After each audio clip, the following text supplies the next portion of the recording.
I'm actually going to play like a short video if that's all right, and then we'll start. Is that good? So here we go. Hi, I'm Betty Jarman, and I'm here today just to tell you a little bit about my experience with Dr. Ernst. In June of 2015, I was diagnosed with cancer, and after coming out of chemo, going through surgery, and then radiation, I was looking for a way to rebuild myself back on the inside because as everybody knows, chemo destroys your body cells. So I met Dr. Ernst at one of his free dinners, and he talked about helping people to come back from stage 4 cancer. Well, that piqued my curiosity. That was in April of last year. So I started with him. He gave me an intense menu to follow. It was just everything that I thought I could not do. But I was determined to get better. And he had the ingredients that I needed to do that. So I followed his plan. He did an extensive analysis, urine analysis and everything. He found everything that was wrong with my body, and then he gave me supplements and then cleansing and things like that to get my body back to where it should be. I was very athletic before the cancer treatments, and after that I was barely able to climb stairs. But today, since being with Dr. Ernst, I am able to go on. I actually went on my first hiking tour about 3 weeks ago. I made it to the top, yes. But that was because of all the things that Dr. Ernst had done since I've been with him. I am healing from the inside out, which is what I needed. I was looking good on the outside, but my inside was really messed up. So today I can give Dr. Ernst credit. He was awesome to work with. His staff has been awesome. I'm following his plan. I am 65 years old, yay! But God has been awesome. So my why for going to Dr. Ernst was so that I'll be here for my grandchildren and my 8 great-grandchildren, to see them prosper, to see them move forward in life. And on top of that, Dr. Ernst is a man of God. Well, I am a woman of God. So when he started talking about Bible and how God has created the body to build itself, I knew he was the man for me. Hi, my name is Julie, and I've been a patient of Dr. Ernst for 2.5 years. Over 15 years ago, I had an extremely bad accident, and I lost part of my colon. And after that, because of the trauma and the nerve damage, my colon quit working. I went to multiple medical doctors and multiple specialists, gastroenterologists, and they just kept giving me drug after drug after drug, which didn't work. When the medical doctor started talking about taking my colon out, I knew there had to be something better than what I was going through. And I heard about Dr. Ernst, and I went to one of his seminars, and he talked about wanting to find the cause of my problem, which I had been wanting a doctor to do forever. So I signed up with him, and I went to one of his consultations, and he was very knowledgeable, very understanding.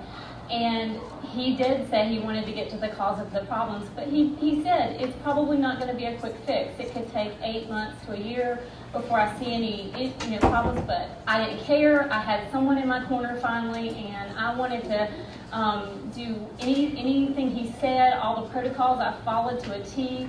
I became a 3%er, which is one of his wonderful terms that he uses, and in 4 months, my colon started working, and that is just so incredible. I totally believe in Dr. Ernst. He is a wonderful person. He is very knowledgeable. His staff is awesome.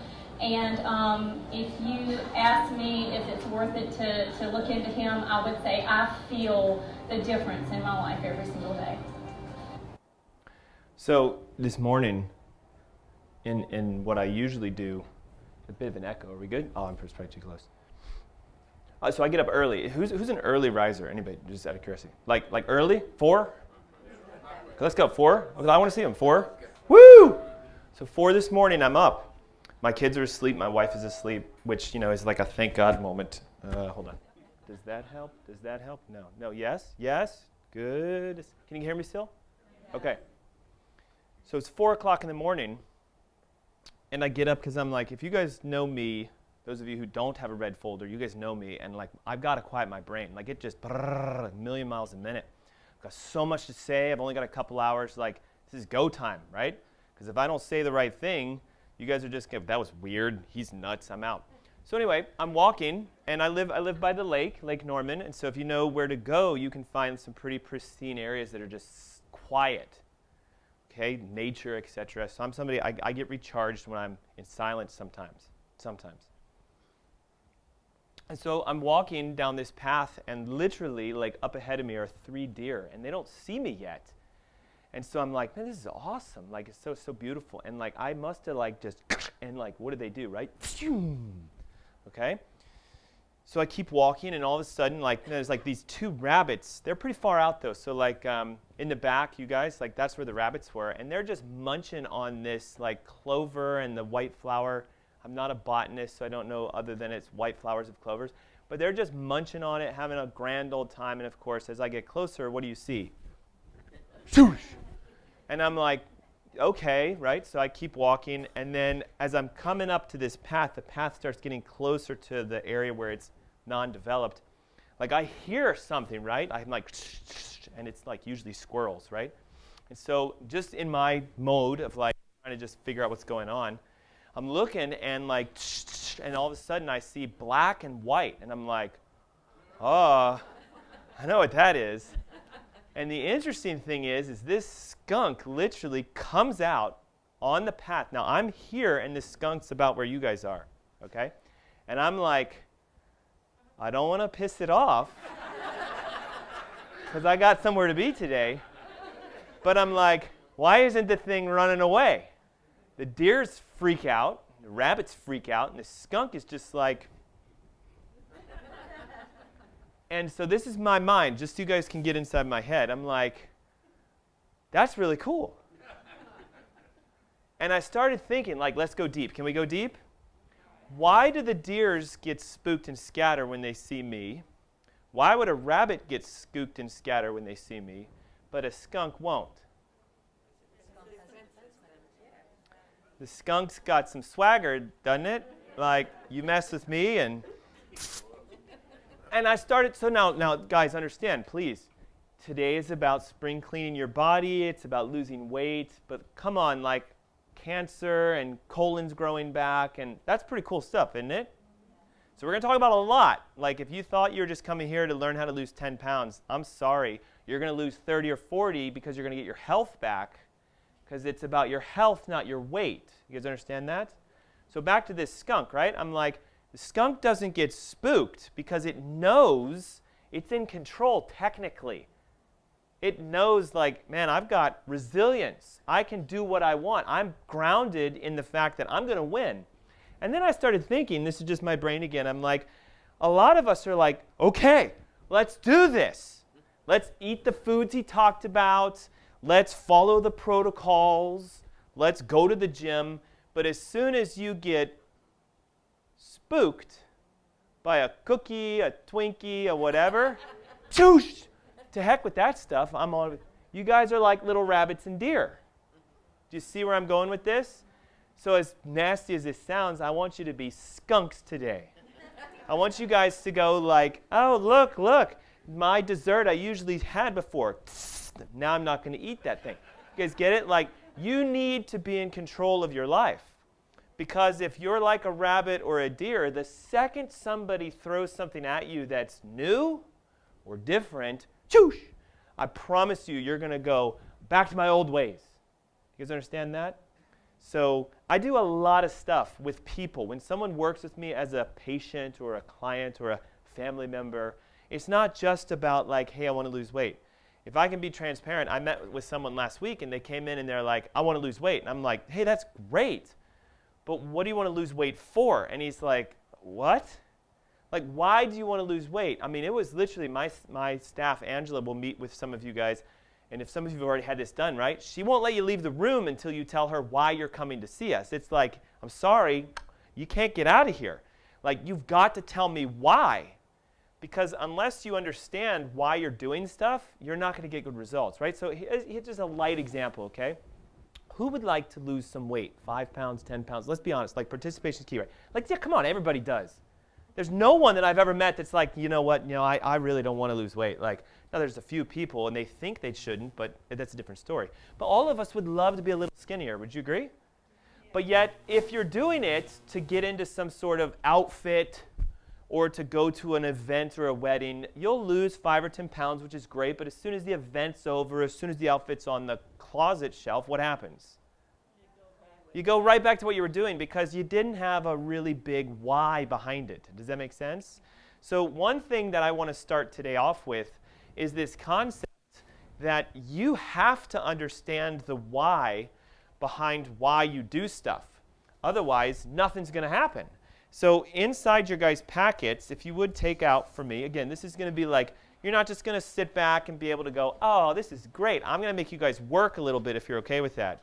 Find this sheet right here. And most of you should have this, okay? Looks like a little stool, but notice at the top it says my why. So I'd like to take maybe a couple minutes and help you with this.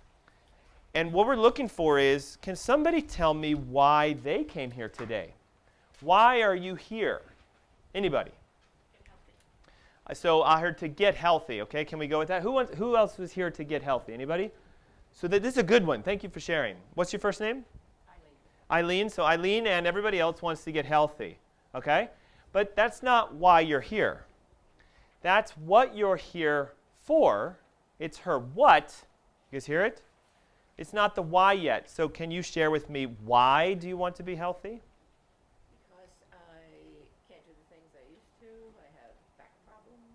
That's okay. So she said she wants to get healthy because she can't do things. So there's restrictions, and I forgot the second part.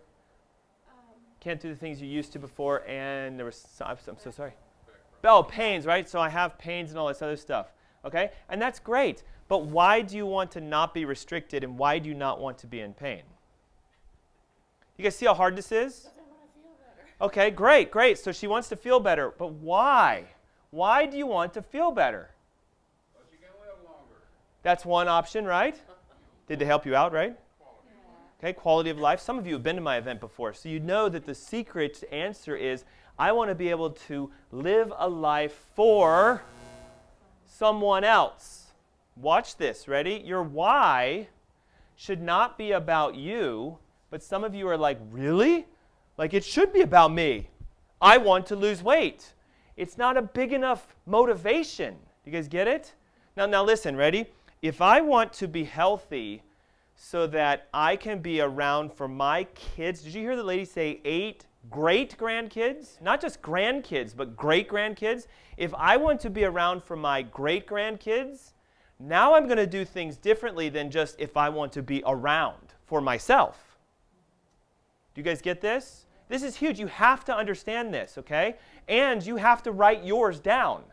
So we're going to take a moment. So who else? Who came here for something? I mean, I know that's hard, right? Who came for something other than getting healthy? But just to like, let me know. What'd you come here for? Learn how to get detox. Detox, okay? But again, so same thing, ready? So you came here to learn how to detox, but why do you want to detox? Because chemicals in here killing you slowly. That's true. So the chemicals are killing you. So why do you want to decrease your chemicals? Like specifically. I want to be healthy. That's great. Why do you want to be healthy? Because I enjoy breathing. Yes, okay, but that's I enjoy life. I, me, right? It's still about you, which is okay. Do you guys see this? I'm fine with that. But I promise you, you're not going to get all the chemicals out. You're not going to enjoy breathing. You're not going to do it until it can become about something other than you. It could be, I want to teach this to other people. If I can become clean and learn how to detox, then I can start teaching it. Now that's a huge why. Would you agree? He's like, yeah, but that's not yours then. That's not yours. You don't want to teach people apparently. You've got to figure out, why do you want to be less chemically stressed? There you go. So maybe it is. Maybe it is. Who else? Somebody give me something. Yes, ma'am. I have 3 sizes of clothes in my trunk. I don't know how to keep the weight off once you get it on. Okay. It always comes back because I have a little cellular problem. So you've got 3 different sizes. It sounds like you're like a lot of people I work with, so that when you weigh this weight, you wear those clothes. When you weigh this weight, you wear those clothes. And when you weigh this weight, you wear those clothes. Anybody else? Now, can I be transparent? Hey, I have 2 sizes, right? I have the one that I used to be. I have one outfit in that because it's a visual reminder for me. I cannot believe I was a 38-inch waist, almost 200 pounds myself. I'm 5'11" as well. Okay, I have that outfit still. But I have everything else that I wear because I've got to stay like that. But I have a bigger why behind why I have that. It's my kids, and it's actually you guys. I know for a fact that God put me on this earth with an encyclopedia brain. Anybody know what that means? Like once I learn something, I never forget it. Like I have so much information inside of my head, it's like a vault. And those of you who are patients are like, he does, man. I could just come up and say, hey, what about this? And I'm like, blah, blah, blah, blah, blah, blah. It's just there. It's like a Google brain, okay? Now, I put it to the benefits because I learned everything you could find about health, nutrition, detoxification, chiropractic, functional medicine, how to actually make a human body heal without pushing pills into it. It's huge, isn't it? Who would like to know how to do that? Okay, but now here's the challenge. Ready? I cannot do it for you. I can show you how to have your health and how to get rid of your pain and how to be, somebody who has resilience and lasts for the rest of your life. But I can't make you do it. And you won't do it unless you have a why. You've got to have a reason why you would want to. Does that make sense? And I know what's going to happen today. I'm going to say some stuff that's going to make you guys go, he is nuts. There's no way. My doctor said you should never do that. Can I give you guys a quick example? Does eating a lot of salt, is it good or bad for your heart? Salt. Just go with your gut. Someone with high blood pressure, should they consume a lot of salt? Actually, they should. They should take salt pills. You should actually take ground salts of the right type, and put them into empty capsules that look like pills that you can buy. You guys know you can buy empty capsules. You're supposed to make your own salt pills and swallow them every day because the right salts are healthy for your heart. And most of you are so afraid of salt that you don't eat salt. So what happens? Your pressure goes up. And your doctor says, hey, listen, lots of salt is going to make that worse. And you're like, okay, I'm not going to. And so guess what? Your blood pressure never goes back to normal because you didn't realize salt deficiency causes high blood pressure. I told you, you're going to go, this guy is nuts. But it's the truth. And you have two options. You can either believe me or you can believe them. And if you don't believe me, go Google Himalayan salt capsules for high blood pressure, and you'll find a National Library of Medicine study showing that if you actually eat salt, the right kind, your pressure goes down. Now, all of you are writing it down. You're like, oh my God, how many pills should I do? And da, da, da, da. But watch, caveat, if there's something else wrong with you, that won't work. So you could swallow, because come on, guys, you guys have done this, right? You're like, well, somebody said to do this. I did it, and it didn't work. This is crazy, right? How many of you have done that? I tried it. It didn't work for me. There's a reason it didn't work for you, and that's what I'm going to teach you today. There's a core foundation, all right? So my why originally was me. Before I was married, my life was about me. You guys get that? Some of you are single, and you're like, heck yeah, it's about me. It's me. Now, I'm going to give those of you who are married some great life coaching that I've learned. I've been married for 15 years, which is not a very long time. Some of you probably been longer married than me. But I learned a long time ago, somebody drilled it into my brain. I paid them to put it there, though, because I didn't know it, that as soon as you become married, your life is about her and not you anymore. You've got to, he literally goes, he's like, you just got to let your old you die. Like, you need to actually kill it, like, dead. So that when you're like, I'm going to do this for myself, the secret to lifelong marriage, happiness, and success is I live for her. Technically, I do everything for her. Does that make sense? And because they also drilled it into her brain, she does everything for me. That's the secret.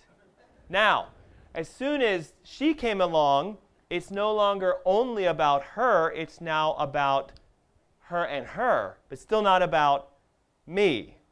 Now, some of you know my story, right? So, long time ago, in a galaxy far away, just kidding. When my wife and I got married 15 years ago, we wanted to have kids. It was because that's what a lot of people do. Interesting, isn't it? And we tried, and we tried, and we tried, and we tried, and we tried, and tried, and tried. So my daughter's only 5. So we were married for 10 years. No kids, not working, right? We go to all the doctors. Is it me? Is it you? And they're like, no, you guys both work. All your stuff's good.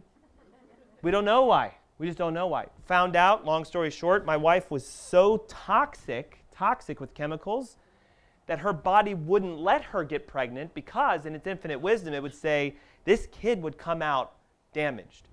There would probably be defects. Now, you guys know when people try to have kids, it's not just like nothing happens. It's like you actually get pregnant, but then like nothing happens, right? And miscarriages and stuff. And I don't want to get too much details, but like it just wasn't working. Things were being formed that couldn't live, and so, right? And it was heartbreaking. And so we learned what I'm going to teach you guys today, and all of a sudden, 5 years ago, an angel shows up because I don't have blonde hair, nor does my wife. I don't have blue eyes, nor does my wife, but she does. And we're like, it's God's gift to us. It's why I am here today and not with them today. You guys get that? I don't have to do this. You guys realize that? I don't have to be here. Those of you who are in my office are like, you certainly don't. Okay? I don't need new patients. I don't need anything. But I love what I do, and I love teaching, and I realize that you guys need the information that God's put in my brain. In the method, it's there, and you're going to understand that in just a moment.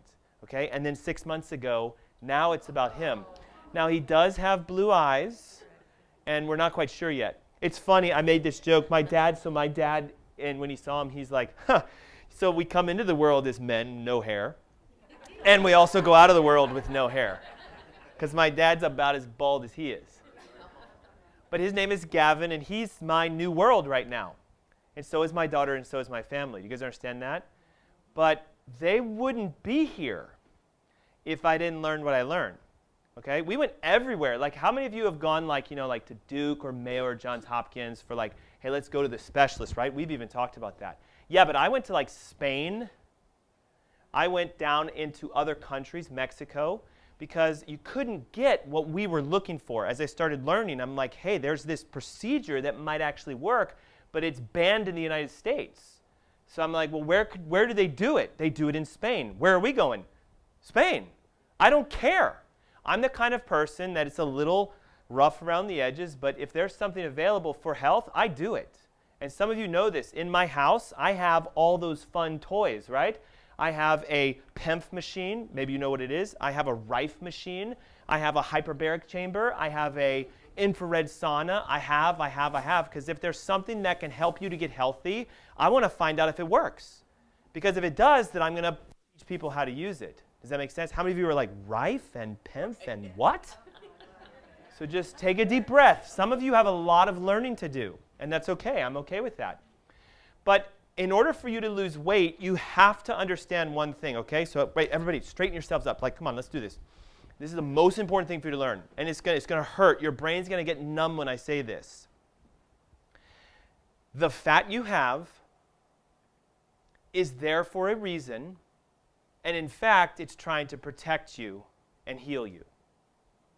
So the more fat you have, the more you need protection and the more healing you need. Because if you're healthy, you are normal weight.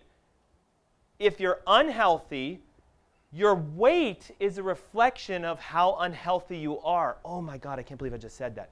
Some people are going to get mad at me. Your weight is a reflection of how unhealthy you are. So if you are 30 pounds overweight, you are 30 pounds of unhealth. You guys get that? If you're 100 pounds overweight, you're worse off by health than that 30-pound person. You guys get this? I know it's hard, isn't it? Please don't hate me, but it's the truth. Truth is hard to swallow. So when you want to lose 30, 40, 50, 60 pounds, the reason it hasn't happened for you yet is because you haven't connected the dots that the fat is your friend. It's trying to help you stay alive. So if you were to get rid of the fat and not fix your health, what happens? Uh-oh, I've lost all of you. It comes right back again. Do you guys see that? If I push all the oxygen out of this room, you guys would die. So there would be a system to say, no, keep it in here, so bring it back in. Your fat on your body is there right now for a reason. Some of you are like, well, whoa, what's the reason? How do we? We're going to go over that today, okay? But you can't force it off. Now, you guys are going to go, well, I did. I went to the gym, and I ate salads and smoothies, and I lost 10 pounds. You can make 10 pounds come off, but that's about it. Can you guys make 80 pounds come off? by going to the gym and working out and eating smoothies. No, you've got to fix your health, and then your weight will reflect itself. Okay, are we all right? It looks like some of you are like, where's the exit? How do I get out of here? Okay, can we do this? Can we go deep? Are you guys okay? Like, are you, seriously, I'm a little nervous. You're all right if I get inside your head and shake things up a bit? Great, okay. The difference between success and failure is this concept of what's known as the 3%, 97% rule.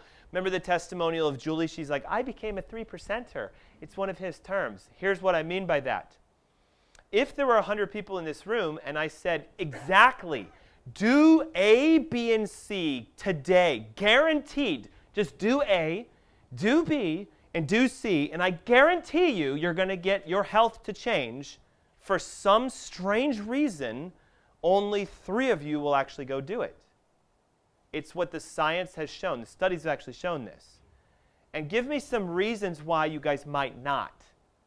So help me out with that. Why will 97% of people say, I'm not going to do that? Or, no, I'd rather do C, B, A. Why do we not do usually what someone tells us to do? Too many things came at once. I heard stubbornness. I heard don't believe it. I heard comfortable in their current state. Maybe they don't want to change, right? Procrastination, maybe low willpower. Don't see results right away. My old habits. It's something different. Really? Seriously? Can I give you an example? You guys ready for another example? What was the first one I gave you? Crazy example. Salt in capsules will make your blood pressure go down. Right now, only 3 of you are like, heck, let's just try it. The rest of you in your head secretly were going like this. No way. My blood pressure is going to go through the roof. I'm not going to do that. Can I be honest? Who actually thought that? Come on. You're too afraid to say it. Thank you, sir. Thank you, sir. Right? If you eat a stick of butter a day, hold on. If you eat a stick of butter a day, your cholesterol will go down and your arteries will clean themselves out. Now, some of you are shaking your head, and some of you are like, a stick of butter a day? A stick of butter a day. Now, some of you are like, woohoo, let's do it. Okay? Here's the idea, guys. If your brain comes up with an excuse as to why that can't be the truth, that's what they call 97%er mentality. Okay? When the older wars were going, and there was a draft, they actually asked people, who would like to fight for America? And there was a problem. Only 3% of people actually willingly signed up to fight. So they said, you know what, we're going to have to force you to fight for us. We can't get you to move, so we'll make it so you must. They instituted the draft. Now it's not around anymore. Do you guys understand this? When I say to somebody, hey, listen, go into that door, open and close it 11 times, jump up and down, swirl and click your heels together, and your blood pressure will go away, only 3% of you will actually go do that. Because your brain will say, how can that make it go away? 97% mentality. How? Why? Can it be done? I don't think that's the truth. Watch out for that today. Some of you have probably already done this, because I know it happens, right? Because the music's playing and we're waiting for everybody to come in, yes? And you're flipping through the folders and you're like, ooh, magazines, and ooh, what's this little half sheet? $897? What the hell? 97% mentality. That's a lot of money. You don't even know what this is about yet. Do you guys understand that? Okay? Watch out for stuff like that, all right? Are there fees for people to come work with me? Yes. That's what it would be if you asked me to file your insurance for it. That's what you'd have to pay. Does that mean that's what you're going to pay? No. So don't panic. Can we have some fun today? I've got to get that one out of the way. I learned a long time ago, if I don't talk about that one, I can't, for some reason, I can't get started. There was a woman, she's like, I didn't hear a word you said because the whole time I'm like, $897. That's all I was thinking about your whole seminar. She's like, I didn't hear you speak a word. So are we good? Is the money out? Okay, you guys ready to learn some fun stuff? Okay, ready? It's success or failure. Look at the ghost open the door. Oh, other one. Go down 2 more and then come on in. Right here, ready? You've got to recognize it. It's success or failure. I love this quote because right? A lot of you have great goals in life. I want to get healthy, right? I heard one about thyroid thing, right? Who's got like a condition they want? Blood pressure, cholesterol, diabetes, MS, Parkinson's, Alzheimer's, all that stuff, right? You guys want those to go away, yes? That, by definition, is a goal. I want my goals. I want to pull off this. I want to lose weight. I want to feel great. I want to have no more pain. I want to sleep through the night. I want. What's the first problem with that? I want. So you have to finish it for so that I can do. You guys see the thing? So I'm hoping you've already filled out your whys. The whole front row has mostly. So great, okay? You've got to have a plan, though, because otherwise it's just a wish or a dream. Do you guys get that? I can want to lose 10 pounds. It's a good goal. But unless I actually say, and here's what I'm going to do, A, B, C, and D, then I'm just hoping that it happens. And how many of you know most wishes don't come true unless Make-A-Wish Foundation pays for you to go to Disney? That's the only way it comes true. Okay? So let's go deep. I do this talk a lot. And I find it fun to just say, well, if I was probably one of you guys and I wanted to do this by myself, I'd probably go to Google and say, how to lose weight, right? And Google's saying, eat a high-protein breakfast, avoid sugar drinks, drink water a half hour before your meals. We could talk about each of these and how they're great to do, but what's the problem with this? Can somebody tell me? Consistency? What do you mean by that? Right, so can you eat a high-protein breakfast day after day after day after day after day? That's not really where I'm going with it. The problem with it is it changes upon the hour you do the question. So here's Google just last year, same asking question, low-carb diet, don't eat when you're hungry, or eat when you're hungry, don't be hungry, right? So like, come on, right? And then a year ago, same question was, eat fiber. It changes all the time. And don't you guys agree? There's so much, try this, do this, try this, do this, try, do, here, this, take that. Dr. Oz will say, swallow this and your belly fat will disappear. And you'll do it and it won't happen and you're like, crook. Okay, do you guys understand this? None of this will actually make you healthy. So therefore, it can't make you lose weight. What's the problem with a high-protein breakfast? Can somebody tell me? Why is a high-protein breakfast the worst thing you should ever do? You need energy. You need carbohydrates for energy. Really? You need carbohydrates for energy. That's what he said. You don't need carbohydrates for energy. You need fat for energy. We're going to talk about that. You need to eat fat if you want to have energy. Protein turns into sugar, and that would be a high sugar diet because your body will turn protein into sugar. So they're actually saying have a high sugar diet, but avoid sugary drinks and fruit juice. Do you guys see this? There's so much misinformation. I actually work with a nutritionist. She's a patient of ours. And she told me one day, she's like, man, it's like everything I've learned I had to erase because what you've taught me is real. And I've learned all this stuff, right? 6 low, small meals per day. Da, da, da. She's like, none of that works now that I've learned what you actually do. You got to watch out. Drink coffee or tea, eat whole, unprocessed foods. This is all great information, guys. It's all good. But how many of you have done that and not lost weight? Right? Because that's not how you lose weight, because this is not how you get healthy. And obviously, I don't need to necessarily show this stuff, but I want to try to wake it up. We are winning the gold medal on obesity. That's us, compared to other countries. Austria, Korea, France, Italy, etc. Why do you think the Koreans weigh so little in reference to their culture compared to us? Well, they eat right, but they eat a specific style, right? There's no right or wrong. There's just the way you should, okay? So there's something that Korea knows that we don't. Okay, now try to just help me out. What's a Korean diet high in? No. No.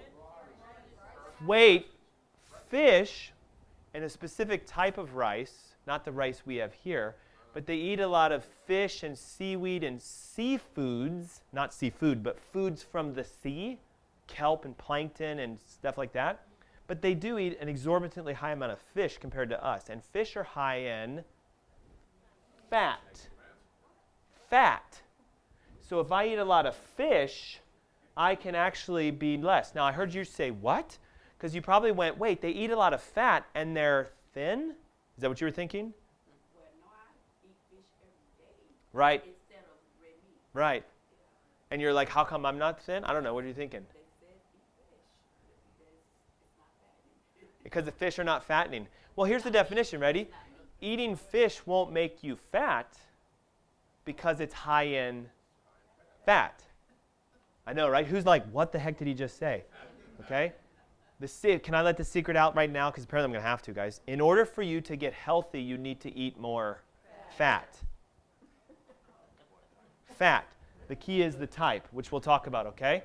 So we're winning the war on obesity, right? So let's eat more fish. Come on, right? The idea is, the problem, though, becomes your life and the people you hang out with, right? Here's your pastor, and here's your neighbor, and here's your doctor, and here's your Facebook friend, and your Snapchat and Twitter friend, and the people who speak into your life, right? You guys all have people who speak into you. The problem is they believe the stuff that you probably used to believe. So you might leave here today and go, hey, man, if you eat a lot of fat, you're going to get healthy. And your friend's going to go, what the heck's wrong with you? You're supposed to go low fat, not high fat. What happened to you? So watch out. You're going to jump out of this bowl and go over here.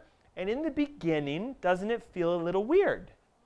Because you're like, where are all the people that agree with me now? Where are all the people that do eat high-fat breakfast, don't eat breakfast at all? Little secret, they hang around with us, right? How many of you have ever gone to Whole Foods and you're like, man, these people are weird, aren't they? Like dreadlocks and tattoos, and they smell like henna, right? It's just what it is, right? It's a different, come on, right? It's the truth, isn't it? Not henna, but patchouli, sorry. They have henna tattoos and they smell like patchouli oil, right? It's different, isn't it? Can we be honest? There's the guy with the bag and the carrots with the greens, and he's going to eat them. And you're like, oh. And he's got dreadlocks, and he's built, and he's like, you should do this too, juice every day, right? It's weird, isn't it? So you're over here, and you're like, where are all of my friends that go to McDonald's and KFC, right? You've got to decide. You guys know this rule? You are the sum of the 5 closest people that speak life into you. I've learned a long time ago, if you want to be successful, you should hang out with unsuccessful people, right? That's what you're supposed to do. You're supposed to come up and say, hey, listen, do you have the great successes in life that I'm looking for? No. Then I'm going to hang out with you all day. No, you don't do that, right? Now, here's what's crazy, right? If you want to get healthy, you should hang around with healthy people. But the problem with that is everybody has a different definition of what health is. Some of you think health is, oh, I got to go live in a gym. People that go to the gym are supposedly healthy, so if I want to get healthy, I'm supposed to go to the gym. Are gym people healthy? No. Okay? So then if I want to get healthy, I'm supposed to go hang out at Whole Foods. Are people that shop at Whole Foods healthy? No. Some more than others, but do you guys get this? You've got to create a barrier for you. Some of the reason why it's so great to work with me is every month you get to hang around with people that have like minds at the seminars I do and at the dinners and my events and get connected to our Facebook groups and our pages. Does that make sense to you? Yeah. So it's going to be weird, but it's okay in the beginning, right? Did you guys know that weight loss is a big issue for a lot of people today? A big issue, and specifically this one called resistance. You guys know weight loss resistance is this. I'm eating rocks and sticks and dry salads. I'm drinking that smoothie, and I'm working out 6 times a week, and I actually didn't lose a pound. In fact, I probably gained a pound. Has anybody ever done that? Okay, that's weight loss resistance. The way you're going to fix that is to recognize you can't burn fat off by working hard at it. Your body should burn fat without you even trying. You should go like this. 100 and whatever, or 200 and whatever. I write the number down. I go to sleep, and then the next day when I wake up, whoa, I lost 5 pounds. How did that happen? That's what's supposed to happen. Your body should lose weight while you sleep. Who would like to have that? Come on, like seriously, right? Okay, you guys are paying attention. You're going to learn how to do that today, okay? But in order to do that, you have to get your health back. Health back, okay? The reason why most people have weight issues is because right now they're estimating that the majority of us have a thyroid problem. And I heard someone earlier say, I have a thyroid problem, right? But yet at the same token, can I be totally transparent with you? If you profess that you have a thyroid problem, you're never going to get rid of it until you say, I have no thyroid problem. Because your brain is extremely powerful. If I wake up every day and say, hey, I have cancer, every day for a year, guess what my body's going to do? It's going to give me cancer. Did you guys know this? If I wake up every day and say, man, I hate my life, every day I'm going to find excuses of why I hate my life. You piss me off. I guess I do hate my life. That happened to me. My house burned down. My this burned down. Energetically, you invite that stuff to happen in your life because you say, I hate my life. So the universe is going to go, I'll show you what a hate your life looks like. You guys get this? This is real. This is scientific. They've actually studied this. And it happens a lot when people come up to meet me. They'll say, like, I don't know that you have this, but what's your first name? Morgit? Yes, so if Morgit comes to see me and she says, Dr. Ernst, I'd like you to help me. I have diabetes. I'm like, I cannot help you until you stop saying I have diabetes. Now, that's harsh in the beginning, isn't it? Because people will say, but no, I have diabetes. And I'm like, no, stop. You were just labeled with something that they don't really know what it is. Did you guys know diagnosis means to die, agnostic, two people not knowing, not believing, not having a core foundation? Who are the two people that don't know what's going on? You don't know what's going on, and your doctor doesn't know what's going on, so they label you with a diagnosis. I don't know, you don't know, here's what we're going to call this, diabetes. So do you actually have diabetes then? No. You just think you do, so therefore what do? You do things that diabetics do because you have diabetes. You're going to eat the diabetic diet because your RDA doctor is going to say, do this, and you're going to end up with diabetes. Do you guys get that? You don't have what you've been told you have. It's just a label. Just peel it off. And I know some of you are like, you don't understand though, my sugar's through the roof. That's diabetes. That's just a symptom that your body's unhealthy, okay? 160 million Americans overweight, 80 million obese, 90% of diabetics have an autoimmune issue with their thyroid, blah, blah, blah, blah, blah. The numbers are here because sometimes people need numbers to wake up. But yet here, watch, if I say 50% of you are going to die of heart disease, inside your brain, I guarantee you what happens is you just went, not me. It's going to be her. And she went, not me. It's going to be you. Split the room down in half. This is the stats, guys. You realize this today. 50% of you will die from a heart attack. So I would like to see the hands of who's going to die from a heart attack. Raise your hand, half the room. Notice no one's going to do it. Statistically, half of you will. But yet you'll live in ignorance saying, it's not going to be me. It's not going to be me. I'm not going to raise my hand, but yet it's going to be you. It's harsh, isn't it? Numbers don't lie. We lie. We lie to ourselves. I don't have diabetes. I don't have this. I don't have that. We're ignorant. You guys get it? So what we want to do is go through what's known as a perfect storm. The three things that cause you to lose your health, which cause you to have too much weight, which cause you to be brain fog, forgetful, which cause you to have pain and everything else. We have to show you how you test for them because a medical doctor's test won't look for cause. Would you guys agree with that? They look for symptoms that they can treat. So some people go like this, Dr. Ernst, I had some blood work done. My medical doctor ran it. Will you be able to look through this and tell me what I'm supposed to do for my health? Nope. Can't do it because it's a symptom test. Now, I can look at it and say, you're unhealthy. And they're like, yeah, but what do I do to fix it? And I'm like, well, we need to run the functional tests. And they're like, but my doctor ran blood work. Why can't you tell me what to do? Do you guys see? They live in a take this for that world. If your vitamin D is low, your doctor's going to give you, but what are they not asking? Why is your vitamin D low? If your testosterone is low, your doctor will say, well, this is why you have no sex drive as a man, your hair's falling out and everything else. So just take this testosterone, your sex drive will come back and your hair will start growing back. And some of you have done this and you're like, hair didn't come back. Sex drive is no different. You guys understand? Stop treating the superficial symptoms and get to the root. I will show you 3 roots that cause all the issues and what are the triggers that make us not lose weight. And then we'll go through some secrets that I've learned over 11 years of experience on how to literally take someone's life, transform it, and let them be reborn again. Did you hear about the colon growing back again, right? Did you hear about, like, I was on my deathbed after chemo, couldn't do anything, and she healed from the inside out? What I do is different than chiropractic, physical therapy, nutrition, medical work. And you're going to learn what those are today. Doesn't the government say about weight that what you need to do is you need to eat less food, you need to work harder, right? If you could just stop eating food and go to the gym more, you would lose weight, right? Isn't that the equation? But yet it doesn't work, okay? So then they say, well, don't eat fat and eat whole grains, and therefore you'll do really well. Now, I don't know if any of you are farmers or grew up on a farm, but what happens the moment you give a cow a grain, corn, wheat, rice, soy, oats, etc.? What happens to cows when you give them grains? They get fat. What happens to pigs when you give them grains? What happens to chickens when you give them grains? What happens to a human when you give them grains?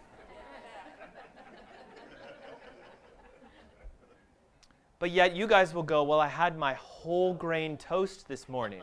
I'm healthy. Clueless, okay? Just in case you'd like to do this, I'm not going to ask each of you to do this, but you can go to Google and type in what's known as a BMI chart. I'm only going to show this to show you something.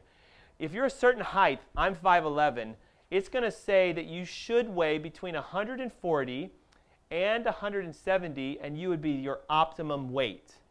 Now, when I do this with some patients of mine, they're like, there is no way I could weigh 140 pounds. 97% mentality, guys. Why would you say that? Because you don't think you can do it.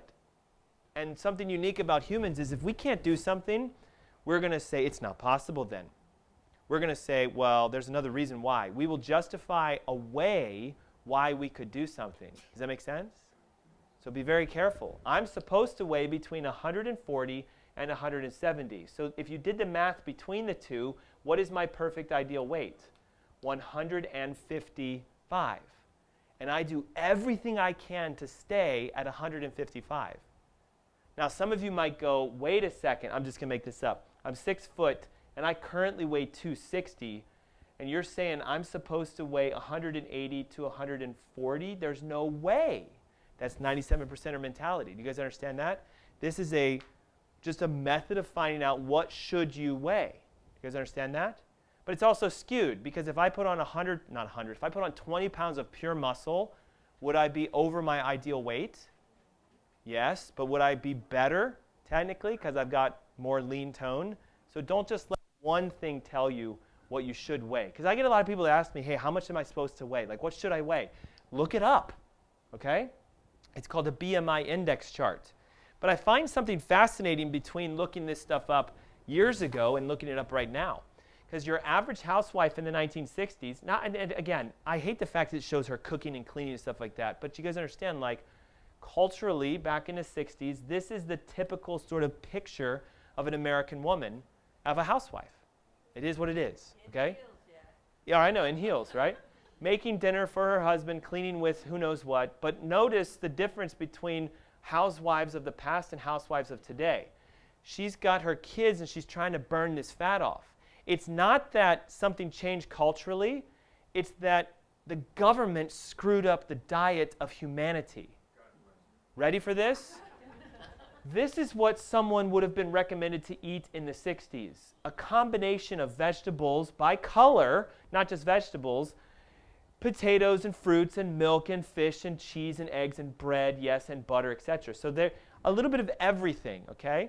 And at the time, it was pretty conditional for people to be of normal weight. But then we came along and we said, no, just lots of grains, lots of dairy, lots of proteins, lots of fruits. What is this stuff? Sugar, sugar, sugar, sugar, and maybe some vegetables and you'll be okay. America became a low-fat, high-sugar society. And we're paying the price for that. This is the healthcare expenditures. I can only go back as far as the 80s. So just imagine in the 60s. Look at the healthcare expenditures in the United States. The reason other countries are less weight and less expense for health than us is they don't go low-fat, high-carb. It's primarily us. We do it. And we do it because we're told to do it. How many of you have gone to your doctor and they say your cholesterol is high? What we want you to do is eat low-fat, moderate carb, high-protein diets, right? Proteins are sugar. So if you eat a lot of protein, you're going to have a lot of sugar. Look at obesity in the United States. What happened? Right here. Low-fat, high-carb. It was the switch. It happened in 1960. We went from being low-fat guidelines. Right there, boom, we said don't eat fat anymore. And all of a sudden we get bigger. Our sugar consumption has been climbing at an exponential rate since the beginning of time. This is a graph from a 19-year-old's, what I'll call science health fair. The guy won some massive prize in this kind of community of stuff because he said, I'm going to predict the mortality rate of humanity. In the year 2606, there will be no life left because we will be at 450 pounds of sugar per year consumed per person. The lethal dose of sugar in a human body is roughly 400 pounds in a year.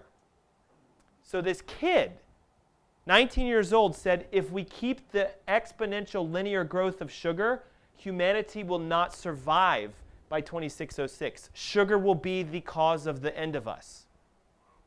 It's weird, isn't it? How come nobody's pointing this stuff out? It's bad for all food industry in the United States. Because if you don't eat sugar, you would go, I can't eat that, I can't eat that, I can't eat that, I can't eat that, I can't eat that. You wouldn't buy any of their stuff, and they would freak out. They would freak out. Check it out, guys. Diabetes is rising.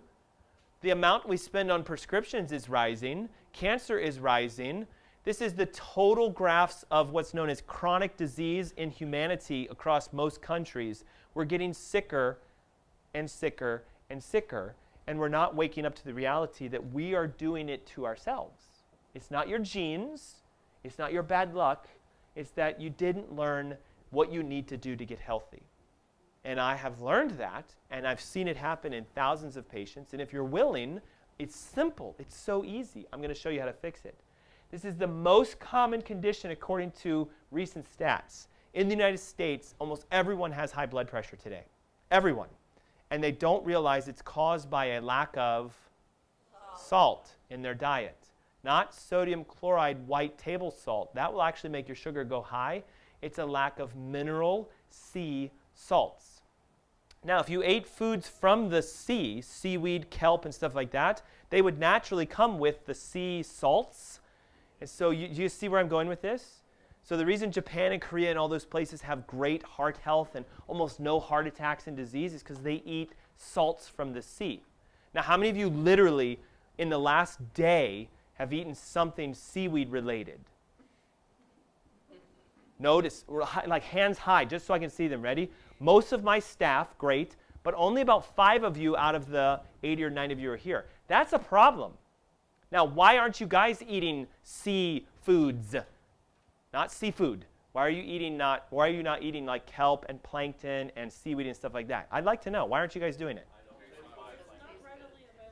All of that is a 97% excuse. It's not readily available. Go online. They will ship it straight to your house. It tastes bad. You just haven't learned how to enjoy the taste of it yet. What's that? Marketing. Is it our fault that they're not marketing it to us to say, go eat this? Should we wait for someone to tell us what to do it? You guys have to make that decision. Convenience and scheduling are our issue. Our issue is it's inconvenient to eat seaweed? It's not available conveniently. Really? Now here's what that tells me. You don't shop where it's conveniently available. Did you know that there's 3 grocery stores in a 10-mile radius of this that actually have aisles of seaweed foods? I'll ask you, which ones do you think have them? Whole Foods. Who else? Earth Fare, and who else? Healthy Home Market. Now, I know what this tells me. You guys are at Bilo, Harris Teeter, and Publix. Right? Did you know this? If you have 5 extra pounds of weight, now how would you know if you have 5 extra? You'd have to do what? Go download the chart, find out what you're supposed to weigh, and find out how far off away you are from that. You guys have to do this yourselves. No one is going to do this for you. I will help you if you need help with it. I'll do it for you if you need it. But you guys will have to do what? You'll have to meet with me in order for me to do that for you. Okay? If you have 5 pounds extra fat than what you're supposed to have, blocked arteries, heart attacks, depression, seizures, dementia, mood changes, perimenopause, retinopathy, neuropathy. This is science, guys. They're actually saying the more fat you have, the sicker you get. And yet, when we go to our doctor because we say, I can't remember things, I'm sweating at night, I got hot flashes, I don't feel like having intimacy with my wife or whatever, I'm depressed, my eyes are thinning, I've got blood pressure, all of my problems, doctor, please fix. What do? I don't know really how to do that. What I can do is say, try this and try that and try this and try that. Do you guys see a problem with this? It's symptoms, not problems. It's not asking the core of why, and it's not saying, hey, listen, really? You're doing this to yourself. Go fix A, B, and C, and you wouldn't need this. And guess what? Your medical doctor's job is not to do that. They're not trained for that. That's not what they're learning. Right now, the majority of their education is in which pills can I give you that won't kill you, and which ones can we mix interchangeably so you won't die, and if you do die, how do we not get sued? That's pretty much what they learn. Do you guys understand that? I'm being totally transparent. Almost all of medical school right now is pharmacokinetics, the study of drugs and humans, and how to make things change inside of you to make your labs look good. They care very little about you. They mostly want the numbers to look good. And there's nothing wrong with that, but you are not numbers. Who came up with the numbers? The government did, and who was funding the government to come up with the numbers? Now, do you guys know this for a fact, right? 200 for cholesterol is a fake made-up number designed by the companies that produce statin drugs because no one really can pass 200 on their own. I can't even. My cholesterol is 225 by definition, by design. And my MD keeps saying, take this drug.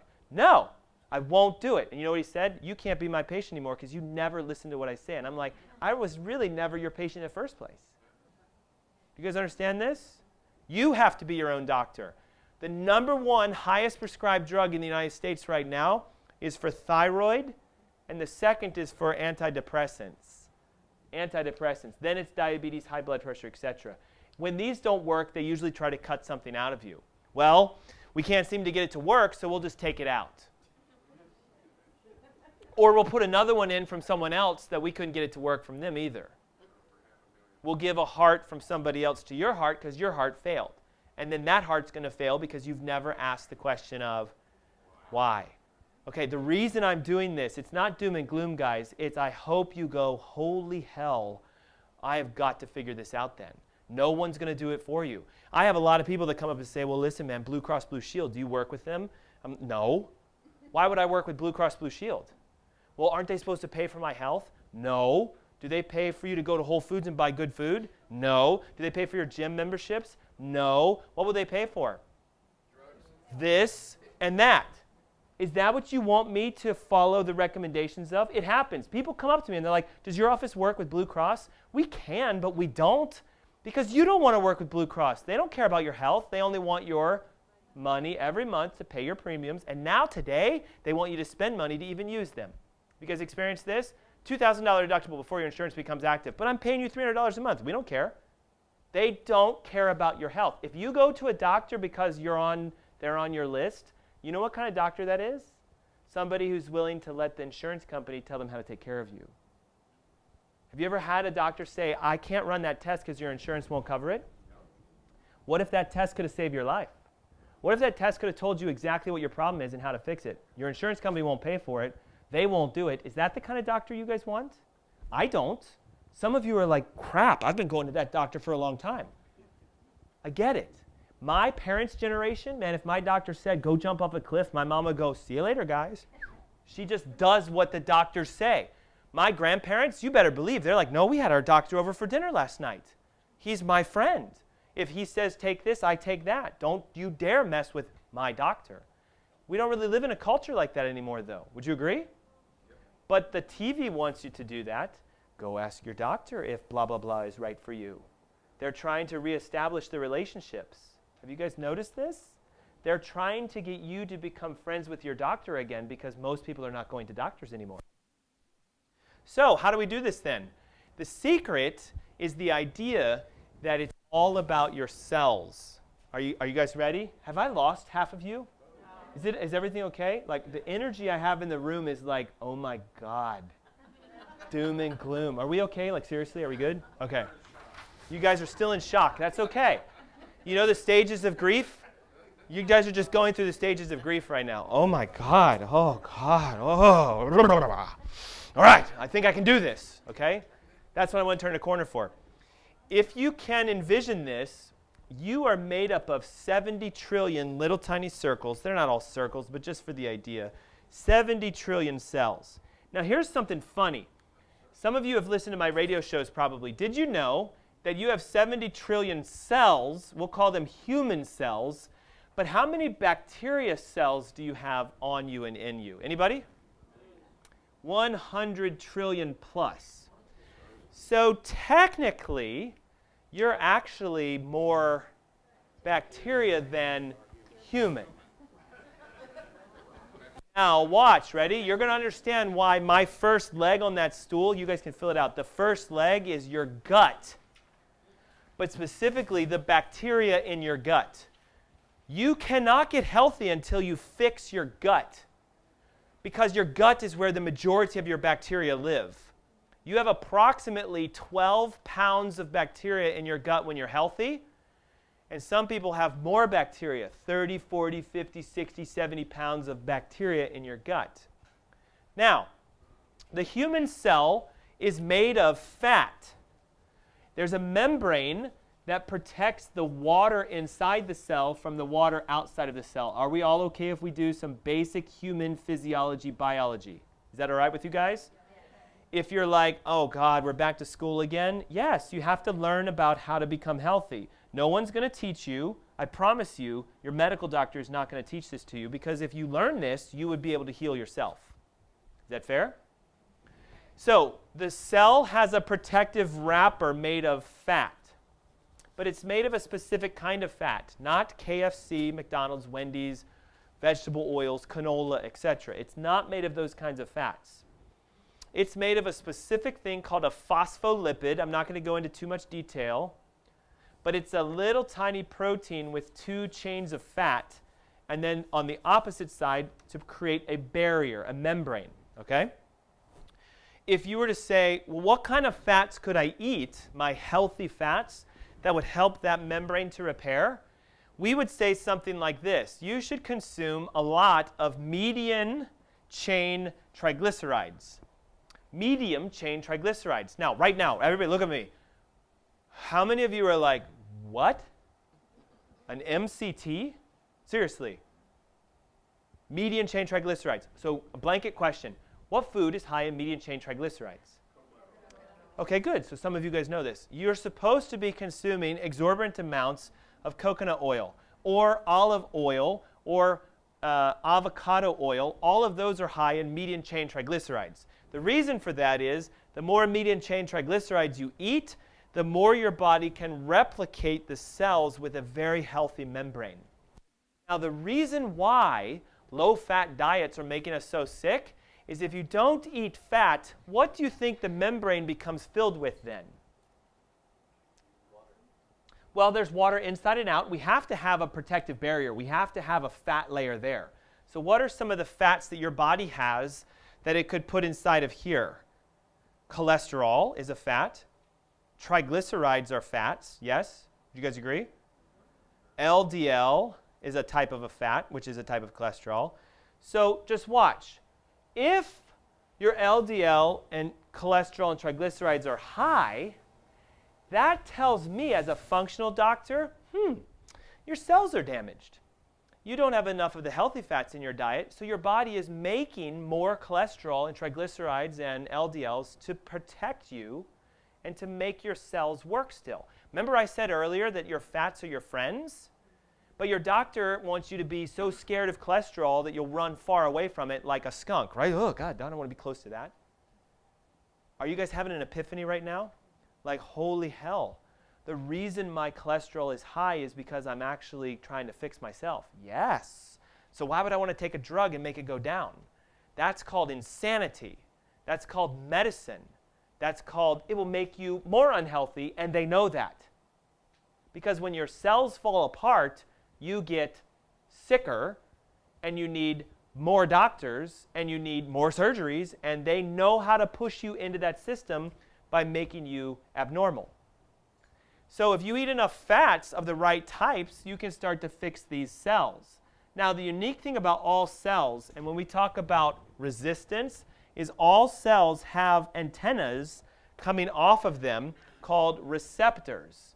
And all you have to know is that if something lands on a receptor on your cell, then your cell will do whatever that something tells it to do.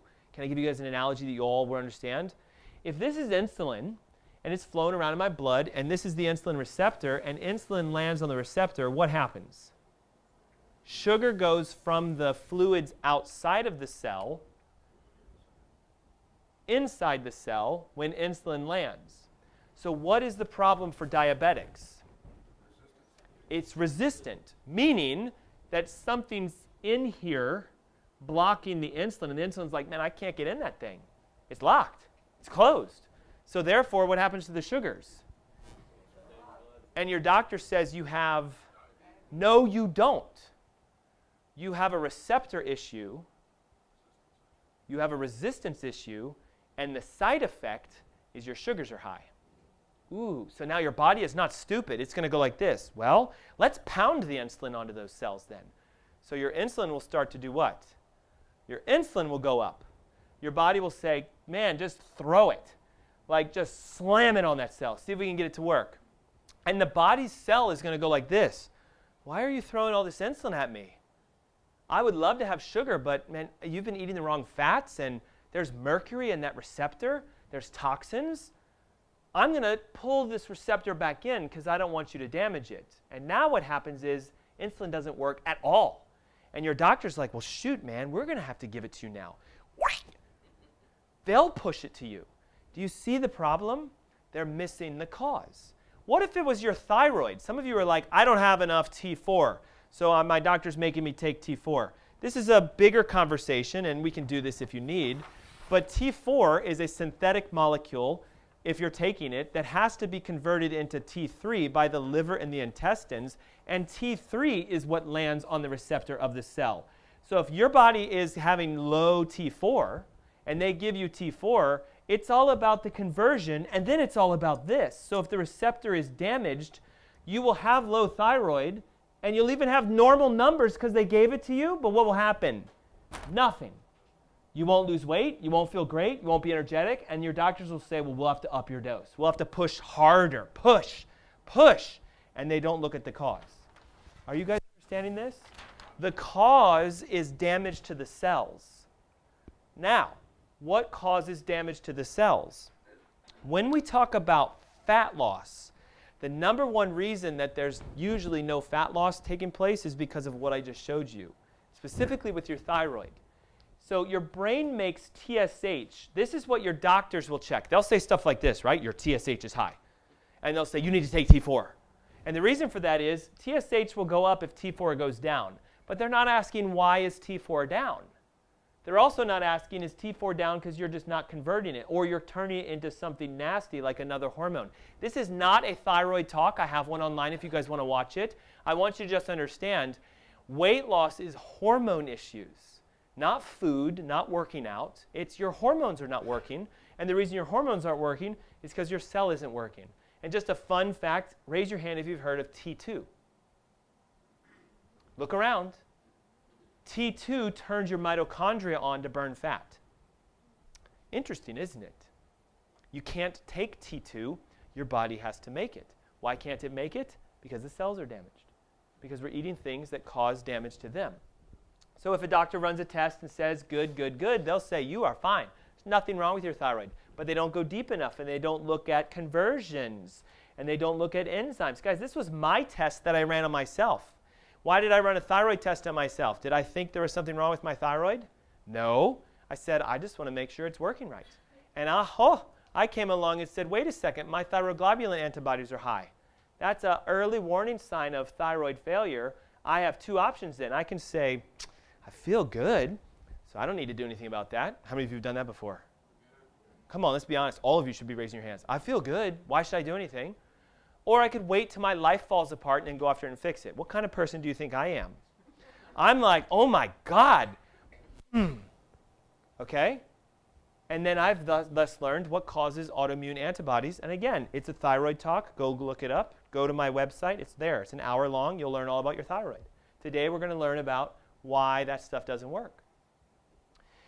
if you're thinking it's calories, right? Because a lot of people say to me, doctor, I've done this. I've been counting my calories, right? Who's been counting calories and carbs and stuff like that, right? I'm counting my calories. I'm going to go work out. And I'm going to do all this stuff. Did you know that by definition, a calorie is just the amount of energy it takes to raise some water by 1 degree Celsius? Interesting, isn't it? It's not actually something tangible you can count. You can't actually count a calorie because calories don't exist in the way you think they exist. To give you an example of that, 200 calories would be that or that. So if you're going to count calories and go on a low-calorie diet, if all I ate was maybe 4 servings of gummy bears and I stayed at 600 calories for the day, I'm counting calories and I'm eating gummy bears.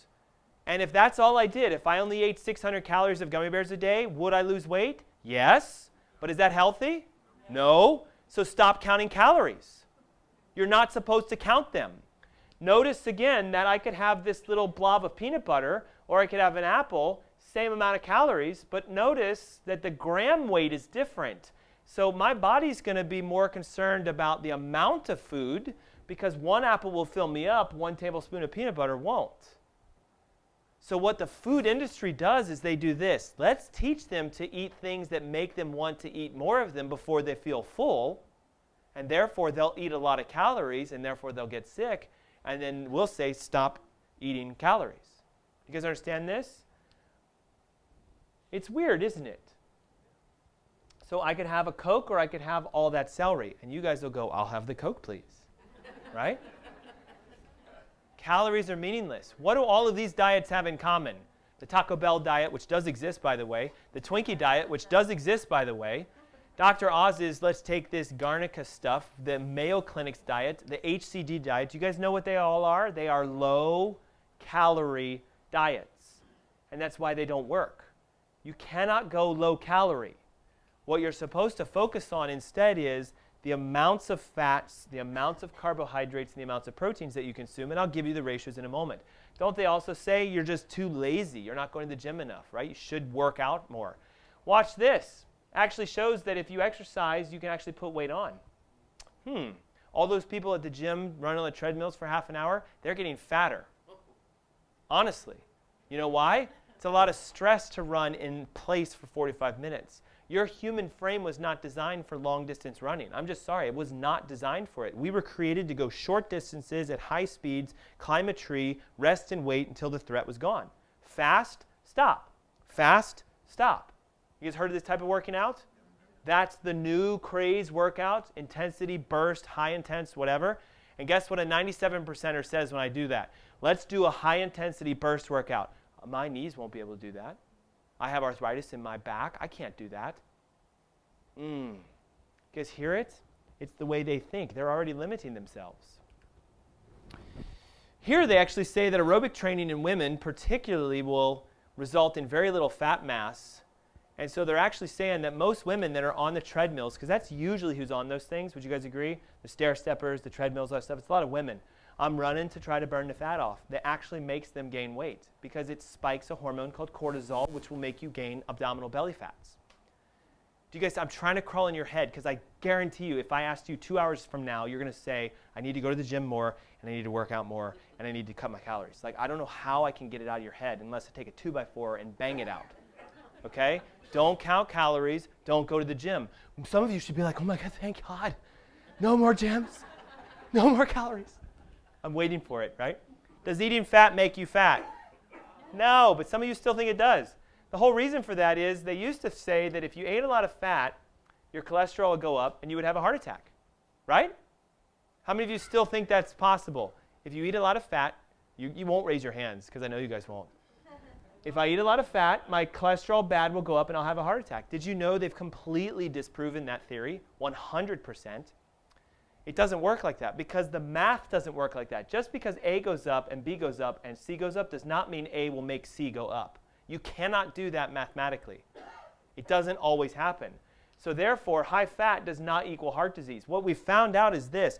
Sugar is what actually causes you to have heart disease. Sugar is what causes damage to the arteries and makes the plaque show up. Sugar is the cause of most people's issues. What do they put into food when they take fat out? So low-fat foods will give you a heart attack. Oh, I know, right? I was at the grocery store the other day, and there's this mom asking her kids, which yogurt should we get? And the kids are like, we want this one. And she's like, it has too much fat in it, honey. And she puts it back, and she's like, this one has no fat. It's better for you. And I'm like, oh my God. Like, do people still think this way? Yes, they do. Most people still do, unfortunately. How about this, right? Well, instead of butter, which is bad for you, we'll do margarine, we'll do vegetable oils, we'll do all this stuff. Did you know they've actually found out that these things called PUFAs, polyunsaturated fatty acids, actually cause you to damage your DNA, your thyroid. They oxidize your cholesterols, and they cause carotid artery, vascular artery, and coronary artery plaques. So again, it was supposed to be the healthy butter, but it ended up being the deadly butter. They did some studies where they actually had people eat the good fats that come from raw dairy, which we can't get, real butter, and grass-fed steaks and things to that effect. And they found out that the more vegetable oils you ate, the worse you got. The more healthy oils you consume, the worse you got. Weird, isn't it? Because what kind of oils do you guys usually use? Canola, which is a vegetable oil. Wesson, which is a vegetable oil. Maybe you use Crisco, hopefully not, is a vegetable de-engine degreaser from the 1930s. And we used to think if you ate a lot of saturated fats, you'd have a heart attack. And so then they said, well, let's have people eat lots of saturated fats. And we found out, oh, they actually got better. You eat the opposite of the government, and you'll get healthy. You eat the government's way, and you get sick. Why do you think that is? Because we make a lot of money off of sick people. So what should you do? Lots of fats. I love it, right? Whoever this guy is, great license plate. Extra virgin olive oil, da-da-da-da. You guys can do this. It's easy. Go to Google and type in healthy fats. Eat them like crazy. Now, a 97%er is going to go, are you literally saying I'm supposed to somehow go eat olive oil like just glug, glug, glug, glug, glug? Yes. Yes. Coconut oil straight out of the jar is my breakfast in the morning. 2 to 4 tablespoons. Some of you are like, ugh, right? I know, right? Wait until you see you can lose 10 pounds in a month by doing that. And then try it, and then guess what you're going to start doing? All of a sudden, you're going to be a coconut oil eater. Stuff is great. Oh my God, I lost 20 pounds. I love this. You should try this. Oh wait, you think I'm nuts? I don't care anymore. I'm not a deer. I don't get spooked. I'm a skunk. You guys get it? So the gut is the challenge for most of you. The gut is. Okay? Remember we said there's more bacteria in your body than you are? The gut is the problem. If we want to do it, here's the secret, guys. Whatever you want in your life, if it's I want my thyroid fixed, if it's I want to lose 30 pounds, if it's I want blood pressure gone, if it's I want cancer gone, if it's I want my colon to grow back, my kidney to grow back, my heart to grow back, I want my health, I want me, my. I'm okay with that for now. Write it on that stool. What do you want? Right there in the middle. Right on that part. There's something very powerful about you writing this stuff down. Did you know that if you write something down, your chances of having it are like 80% higher than if you don't write it down? So I can literally cut myself a check for $1 million, date it for 10 years from now, and I have a higher likelihood that in 10 years I'm going to actually have $1 million. Jim Carrey did this. Did you guys hear about that? No. So when you write stuff down, you put it into motion into the universe to give it to you, because honestly, the God that I believe in says, ask and you shall receive. So start asking, because otherwise you're not going to receive. So write them down. You guys are doing great. Okay? I don't know what they are. If you want me to help you with them, I can. If you want that, you need a gut that works. You need to be chemically less stressed, and you need to make sure your nerve system is working. We're going to talk about each of these today, okay? But this is the secret. It's only those three. It's not everything else that you've been told. It's not. It's these three. The reason I use a stool analogy is, listen, if I detoxify and I spend my whole life pulling chemicals out, am I healthier? Yes. But does that make me foundationally solid? It's one leg. Try sitting on a one-legged stool. Is it easy or hard to do? Now, you might be really good at it and go, I got this. But I'm detoxing, I'm juicing, I'm cleansing. Blah, blah, blah. And there are people that do that. But they're not healthy yet. You guys know people who juice like crazy and still get cancer? It's because they're not healthy. They think they're healthy. You see where I'm going with this? I wear my tight yoga pants. I go to yoga all day long. I'm a yoga-aholic. I'm a fitness freak. I go work out 17 hours a day. They're putting all their eggs onto one leg. It's not the way you're supposed to do it. If you fix your gut and you de-stress and you make your spine and your nerve system work, it's the core foundation for humanity. It is your essence. And I'll prove it to you. If you stopped pooping right now and you never pooped again, what would happen? And how fast would you actually leave this planet? How long can you guys go without getting stool out of you? Do you guys know the actual days? I'll tell it to you if you need it. How long can you go without pooping before your body says, I'm done and I'm dead? 4 weeks. 4 weeks is all you got. If your colon doesn't move stuff through you, you will die within 4 weeks. So is it important that our guts work? Now watch this. Ready? If you drink a gallon of bleach, how fast until you're out of this planet? So what's more important? Getting rid of chemicals or cleaning your gut out? It's a trick question, isn't it? Because you technically have to do both. But if I was going to pick, I would say it would be better for you to start detoxing. If you're like, I'm somebody, listen, I don't have a lot of money. I can't do this, and 97% of the time, but I want to do something. What can I do? Please, what can I do? I would start chemically de-stressing because a lot of you have that issue. Because you can go 4 weeks without your guts moving. So spend the next 4 weeks chemically detoxing. Maybe you'll make it 6 weeks, but you guys understand? Okay? Now, watch this. If someone severs one of the nerves to your heart, how fast until you leave the earth? Sever the nerve to the heart will only beat for 90 seconds on average by its own. Yeah, because of the blood flow throughout, right? Sever the brain stem then from the brain, and how fast are you out? It would be defined as pure decapitation, wouldn't it? So you've got to have your nerve system working, okay? The reason these three are here is if your nerves are interfered with, if you're chemically stressed and your gut is leaking, or you've got bowel disorders, you can't be healthy. So therefore, you would be overweight. Therefore, you would have no energy. Therefore, you would be. Do you guys see it? It's that easy. Now, ready? What tests can your medical doctor run to find out if your gut is leaking? MD, good old-fashioned manager of disease, MD.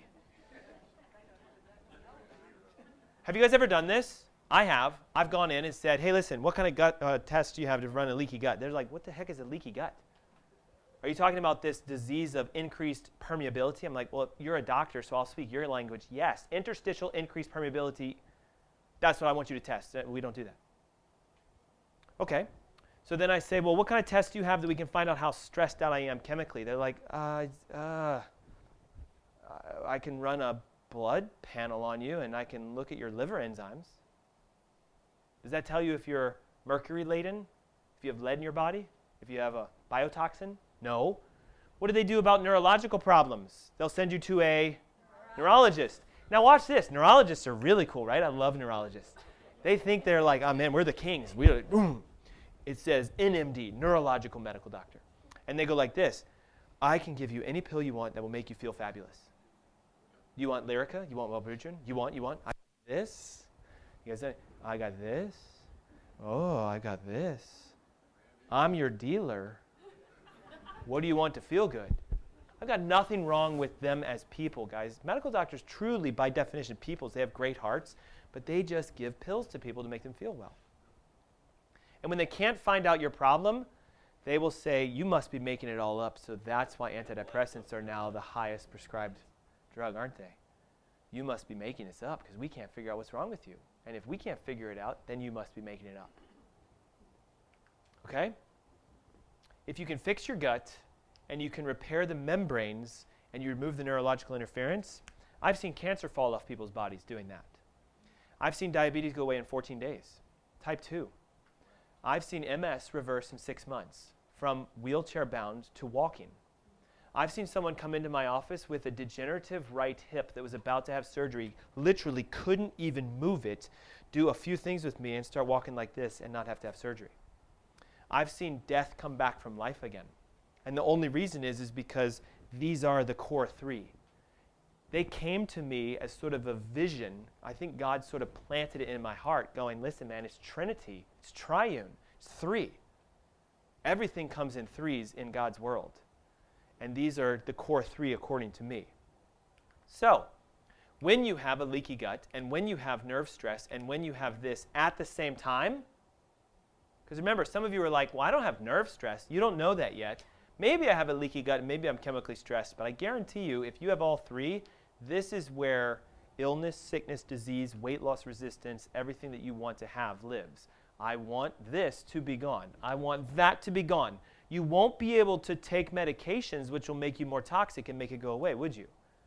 If I took a whole bottle of high blood pressure pills right now, what's going to happen? Whole thing. All 30 of them. Pretty sick? Like instant death. They've pretty much guaranteed that. But it's weird, isn't it? At the end of the month when it's empty and I go, man, I got to go to CVS to get another one. What's the difference? I took 30 all at once. I died. I took 30 in 30 days. I'm going there slower, aren't I? Watch out. Watch out. Okay?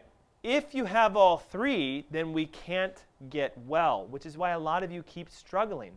Now, how much up here will be fixed by going to the gym and working out? How much up here will get fixed by doing salads and drinking smoothies for 2 weeks? None. You guys get that? So what is a leaky gut? I get this asked a lot, okay? Remember, we are a bunch of cells, right? Okay, so here's one, and here's one, and here's one, and here's one, and here's one. There's actually this protein that holds them together, because otherwise, if you didn't have proteins to hold your cells together, what would you be? A big blob on the floor. So thank God for cellular proteins. This is just a fun fact for those of you who are Christians. The actual protein itself is in the shape of a cross. It's called laminin, and it looks exactly like the cross for the Christian faith. Interesting, isn't it? The cross holds you together. Okay? When you eat stuff that damages those proteins, the cells will start to split apart, thus leak. So what's in your stools gets in your blood, and what do you think your body does when stool gets in your blood? It goes red alert. Not necessarily sepsis yet, it just goes red alert. There is in the blood. This stuff is in the blood. Now the immune system will do this. Fight it off. Build an immune response against the stuff that's in the blood. So if you're eating foods that have nerve tissue like muscles and bones, like you've been chewing on chicken wings and the bits and pieces get inside of you, and a piece of chicken bone protein leaks across, the body will start to build antibodies against that chicken bone protein or against the nerve tissue or the vascular tissue. I know you guys are like, I don't eat vascular tissue. If you eat red meats, have you guys ever seen a little artery run through and you eat it? It's vascular tissue. So if a piece of vascular tissue gets in your blood, your body will build an immune response against your vascular tissue, and you'll start to have an autoimmune condition against yourself. Autoimmunity today affects approximately 80% of all humanity. We attack ourselves. And the reason for it is because there's damage to the intestines. What food do you think specifically goes in and knocks that protein in half? Gluten does. Now, gluten's not really a food. Gluten is in foods. Would you agree? But gluten is inside of it. They did a study back in 2003 that said gluten is actually what causes leakiness in how many people? Every single person on the planet. Now, I get asked this a lot, doctor, but I don't have celiac disease. When I eat wheat, I feel fine. I don't have gluten sensitivity against my gut. Sorry, you've been misinformed. You do. You just didn't realize that you did. Okay? When you eat wheat that has gluten in it, it will attach to the cell, create something called zonulin, which is an enzyme that eats the protein that holds it together, and then gluten gets inside the cell. Guys, 2016, they've reclassified gluten as a viral activity protein. It actually attacks your cells like a virus does. It lands on the cell, it irritates the cell, it causes the cell to do something it normally would, which is produce this protein called zonulin, and the zonulin eats the junctions, and then the gluten gets inside. What is it acting like? Like a pathogen. It's acting like something that wants to get inside of you and kill you. So what happens if you have a bagel with cream cheese as a snack in the midday? You're damaging your gut. What happens if you eat Cheerios for breakfast? You're damaging your gut. What happens if you have anything that has wheat in it? You're damaging your gut. How many foods have wheat in them today? All of them. All of them. Why is that? The food industry knows that it will create this because the food industry is also owned by the pharmaceutical industry. Almost every single food product you can create a graph back to Procter & Gamble, which is a drug company, and some others. And what happens is they know how to make you sick. So when you're inflamed, you start to leak, you can't absorb nutrients, you start to get immune responses, you start to become sensitive to foods. Who's ever done this, right? You had a meal, you ate it, and all of a sudden you're like, man, my nose is running. Anybody? That's a leaky gut. Guaranteed. Clear liquids out of your nose when eating foods means you have a leaky gut. What you're doing is you're eating foods you're already sensitive to. You're already allergic to them. But some of them are things like apples. Why would I be allergic to an apple? It's a food God created because the proteins of the apples leaked across your leaky gut membrane and your body's like, what are you doing eating this apple? It's in your blood already. Stop eating it. Okay? Can we test for this? Yes. I had someone come to one of my events, come up to me afterwards and go, oh my God, like you actually sound like you might be able to help me. It's a compliment for me. I'm like, thank you. I'll take that. And he goes, what do I have to do? And I'm like, well, come to the clinic and we'll do some testing. I'll talk to you guys about it in a moment. He's like, whatever you say, man. I want to be a 3%er. Just tell me what I'm supposed to do. So he comes in, he stands on my scale. Now, my scale is a fun scale. Who's been on my scale before, right? That thing's fun, isn't it? Some of you hate it. You're like, oh, I got to stand on that scale again today? It's a scale that doesn't measure your weight by gravity. It measures it by electrical conductivity. It tells me how much fat do you have actually. So he came into me, and he weighs 243 pounds, but he's 83.2 pounds fat. Pure fat. Unadulterated pure fat. 83.2 pounds. It'll tell me where the fat is. 14.8 in the left, 14.4 in right leg, 4 in the left arm, 3.6 in the right arm, and, whoa, 46.6 where? Trunk. Where is your trunk? Somebody show me. Okay, now watch. Fat is your friend. Why is the fat in his trunk and not in his arms or his legs? It's protecting his visceral organs. From what? No. What kind of danger, though? Leaky gut. Leaky gut. If you have more than 50% of your total body fat in your abdomen, it's a clinical test for leaky gut. Now let's do the math. Who's good at this? 46.6 times 2 is 90 and some change. Would you agree? Does he have 90 and some change pounds of fat on his body? No. So what does he have? Leaky gut. Just like that. One test. 10 seconds. I know if you have a leaky gut or not. Is that valuable? Extremely, isn't it? The scale toss cost me several $1,000s to buy. It's not like you can just go to Sam's Club and buy these scales. Medical scale ordered for me. My first one was 10 grand. My second one I found on eBay of all places for like $3,000. Ready? It also shows me some fun things. This number here is the impedance. How slow is the electrical current through the leg? That's a pretty big difference, isn't it? And so is that. Neurologically, he has imbalances in his ability to transfer electricity. Do you think that's important for you to be healthy? Okay? I can see he weighs too much. He's supposed to weigh 125 at the minimum to 168. You know what I said when I'm like, listen, John, you're supposed to weigh 168 pounds. He goes, I've never been 168 pounds. And I'm like, what are you talking about? When you were born, you probably only weighed 9 pounds.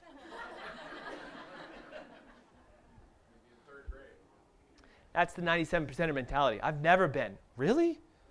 Come on, right? Let's speak the truth, okay? Do you guys see the kind of doctor I am? I want you to wake up. I want to try to teach you if you'll let me teach you.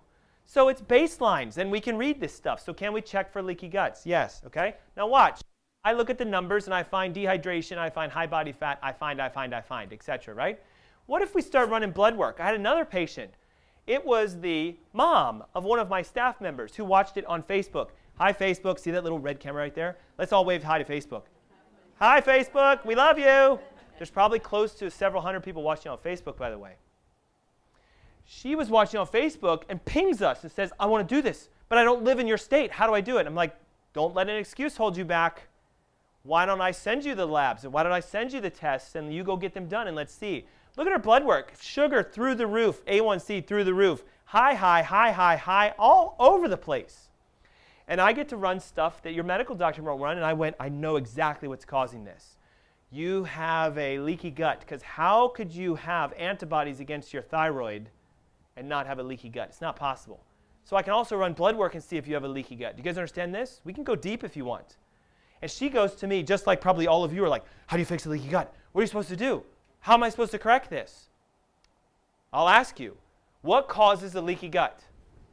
The consumption of, so what fixes a leaky gut?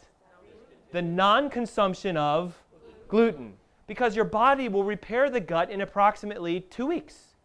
If the nerve power from your back will go to your gut. You guys get it?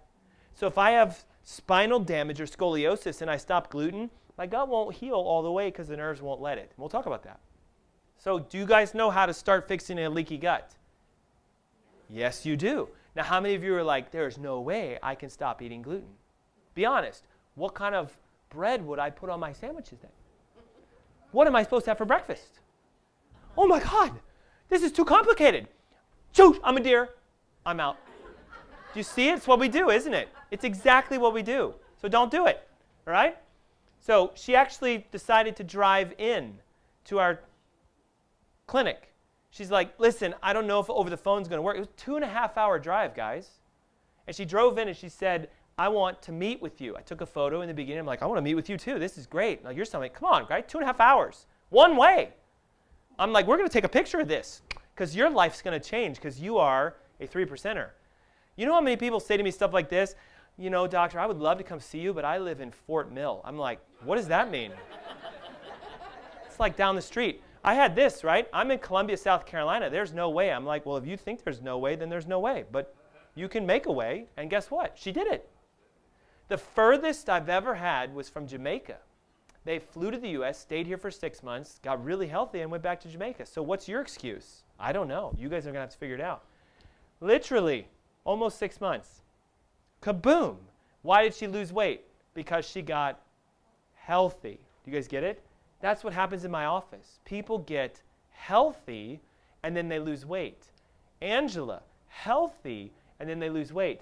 My hairstylist, who I went to for the longest time, and I met her one day at the mall, and she's like, this is her in the mall. She's like, I'm the best hairstylist on the planet. You need to come see me. Just walking through the mall, and I'm like, I like that. Like, I'll go see you because you did that.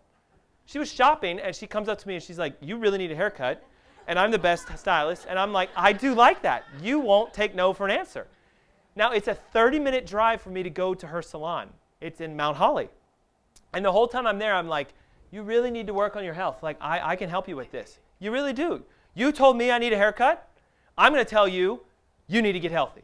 And so she goes, you know what? I like that. I'm going to come see you. I mean, come on, right? I just took this photo about 3 weeks ago. I go there every month, and I've been doing it for almost 10 years now because I like people who take action.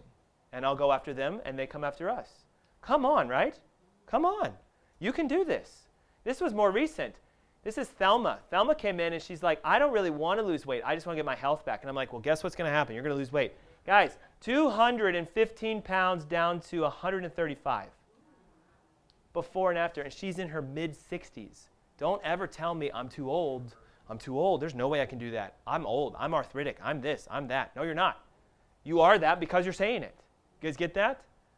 So leaky gut's been connected to everything. Why do you think a leaky gut's connected to everything? It's one of your core foundational legs. If you're not fixing your gut, you cannot get healthy, you cannot lose weight, and you can't get your life back.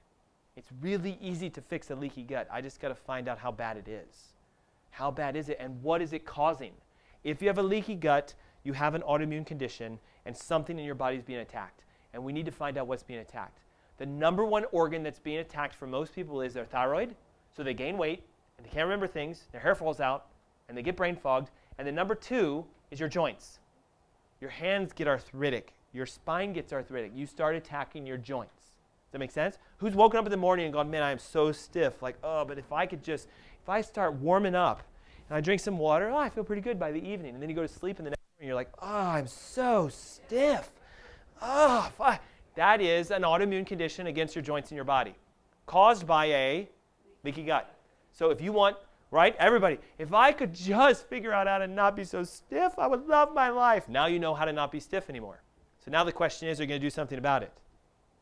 I cannot answer that question for you. Here's something fun for people who are like antidepressants or they don't really feel very well. Did you know that recently they found out that your gut actually produces almost all of your neurotransmitters? Your intestines make, ready for this? 50% of your dopamine and 95% of your serotonin. It's made in your gut, and it travels through the nerves of your spine to get to your brain. Only 5% of serotonin is made in your brain. Serotonin is what's going to make you feel good. ooh, I feel great. Which is why, this will get gross, but after you have a really good, what do you usually feel like? Uh-oh, you usually are like, man, now I feel really good. Do you get it? Because you got all this stuff out, and the serotonin starts to get made, and you go, ooh, I like it, oh. But then you didn't fix your gut, and so what happens? It backs up again, and you go like this. I'm so depressed. Oh, where's my Xanax? Do you guys understand? So here are the common questions that I start to get, right? Hey, listen, I'm kind of curious about getting that blood test, right? Who's curious, right? Who'd be like, ooh, I'd like to have one of those. But then your brain starts, only 2 of you. Oh, my God, there's our 2%. You're going to ask, right? You all do this, regardless of if you say you're going to or not. I guarantee you, I still guarantee you, one of you is going to come up to me and say, hey, is my insurance going to pay for that? Will your insurance pay for those tests? No. Can I say it once more for everybody in the back? Will your insurance pay for that test? No. How much does that test cost if you ask your medical doctor to run it? Now, I had someone ask their MD for the reverse T3, just the reverse T3, and he said it's about $800. Just for the thyroid, $800. So what if we run everything? It gets expensive. Could you go to your MD and have them do it? You could try, but they're not going to run all of them. I've had some of my patients say, hey, I'm going for my annual test on Friday.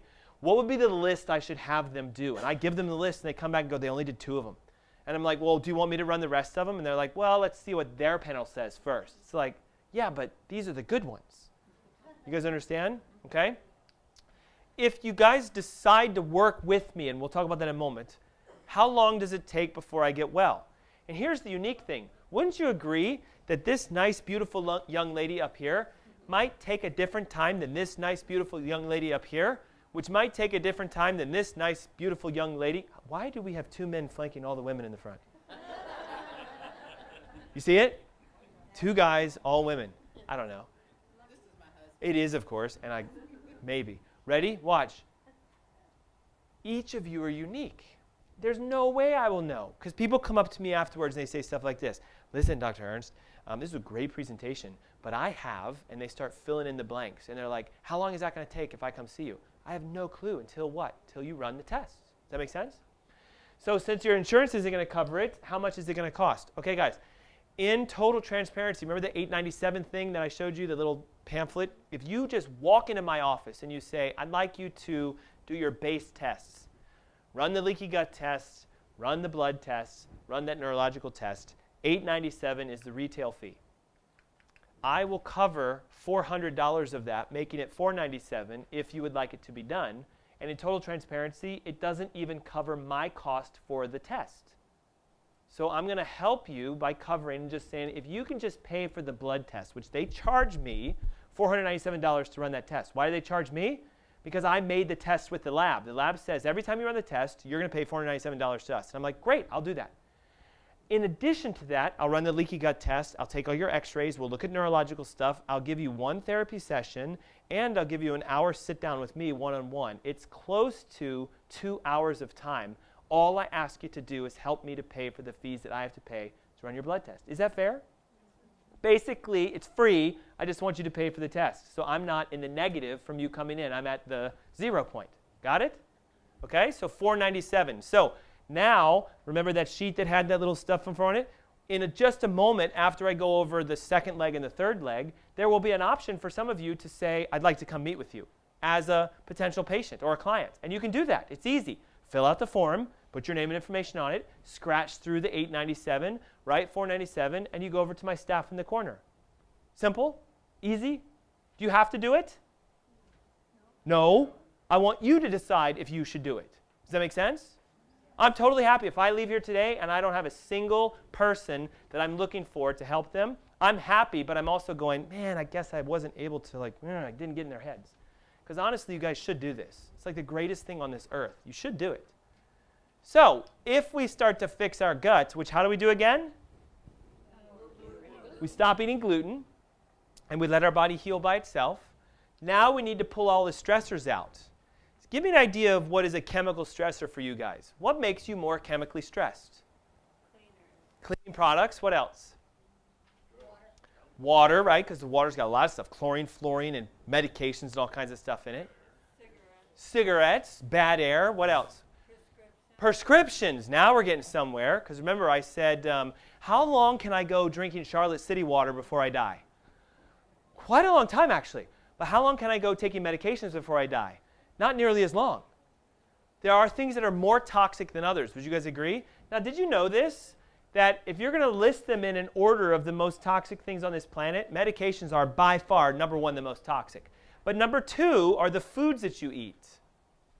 Literally, we're being attacked by our foods. They're coming after us. And they're coming after us with all kinds of stuff in them and on them. Then it's your house. The stuff you spray, the things you put on you, and the things you put in you, your lotions, your creams, your instant hand sanitizers, your perfumes, all that stuff, right? Then it's the metals and the stuff in your body, and then it's your good old mom. Now, look up at me as you guys write this stuff down. How does mom make you toxic? Say it again. So real loud, just one at a time. Somebody give me one. Over here. I heard one. If she's toxic, you're toxic. How, though?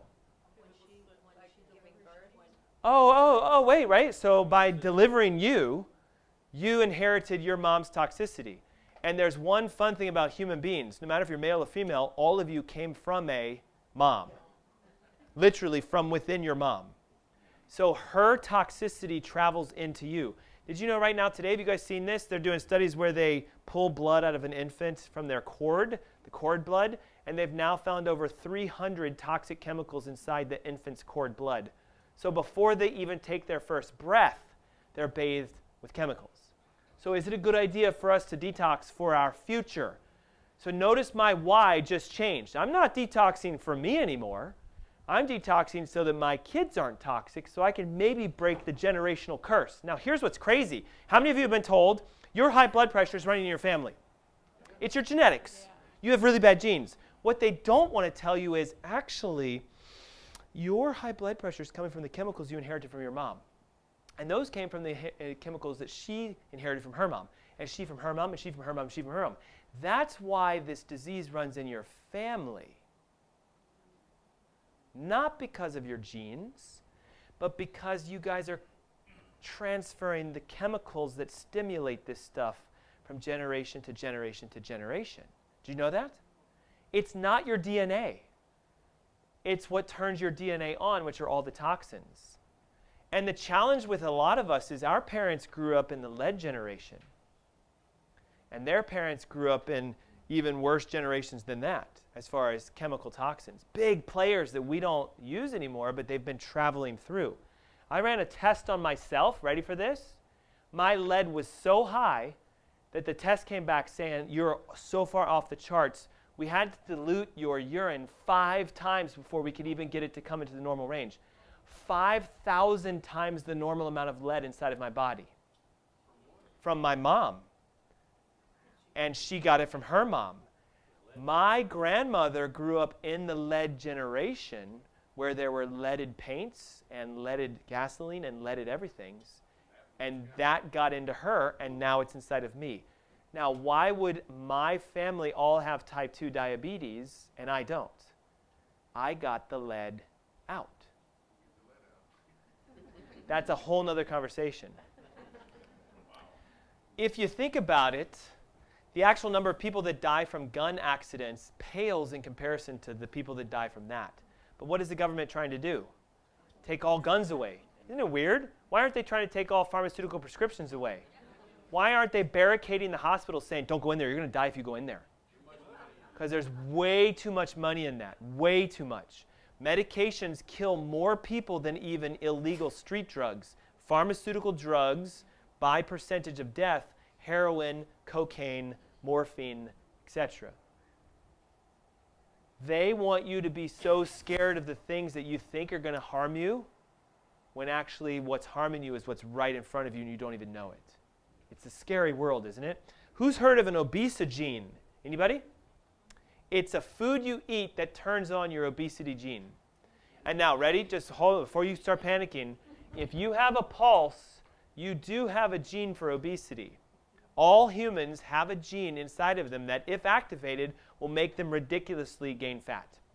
All of us have it. I have it, you have it, all of you have it. if you eat foods that activate the obesity gene, they call them obesogens, generators of obesity, and they are all of the foods that we eat today, all of them. Wheat is a huge obesogen, partly because it damages the intestines, but also because the gluten protein can stimulate DNA. Now, does that mean because you have the obese gene, you're going to be obese? No. It just means, do you express that obesity gene? Does that make sense? Does having a gun mean I kill people? No. It's only if I pull the trigger. So do guns kill people? No. People kill people.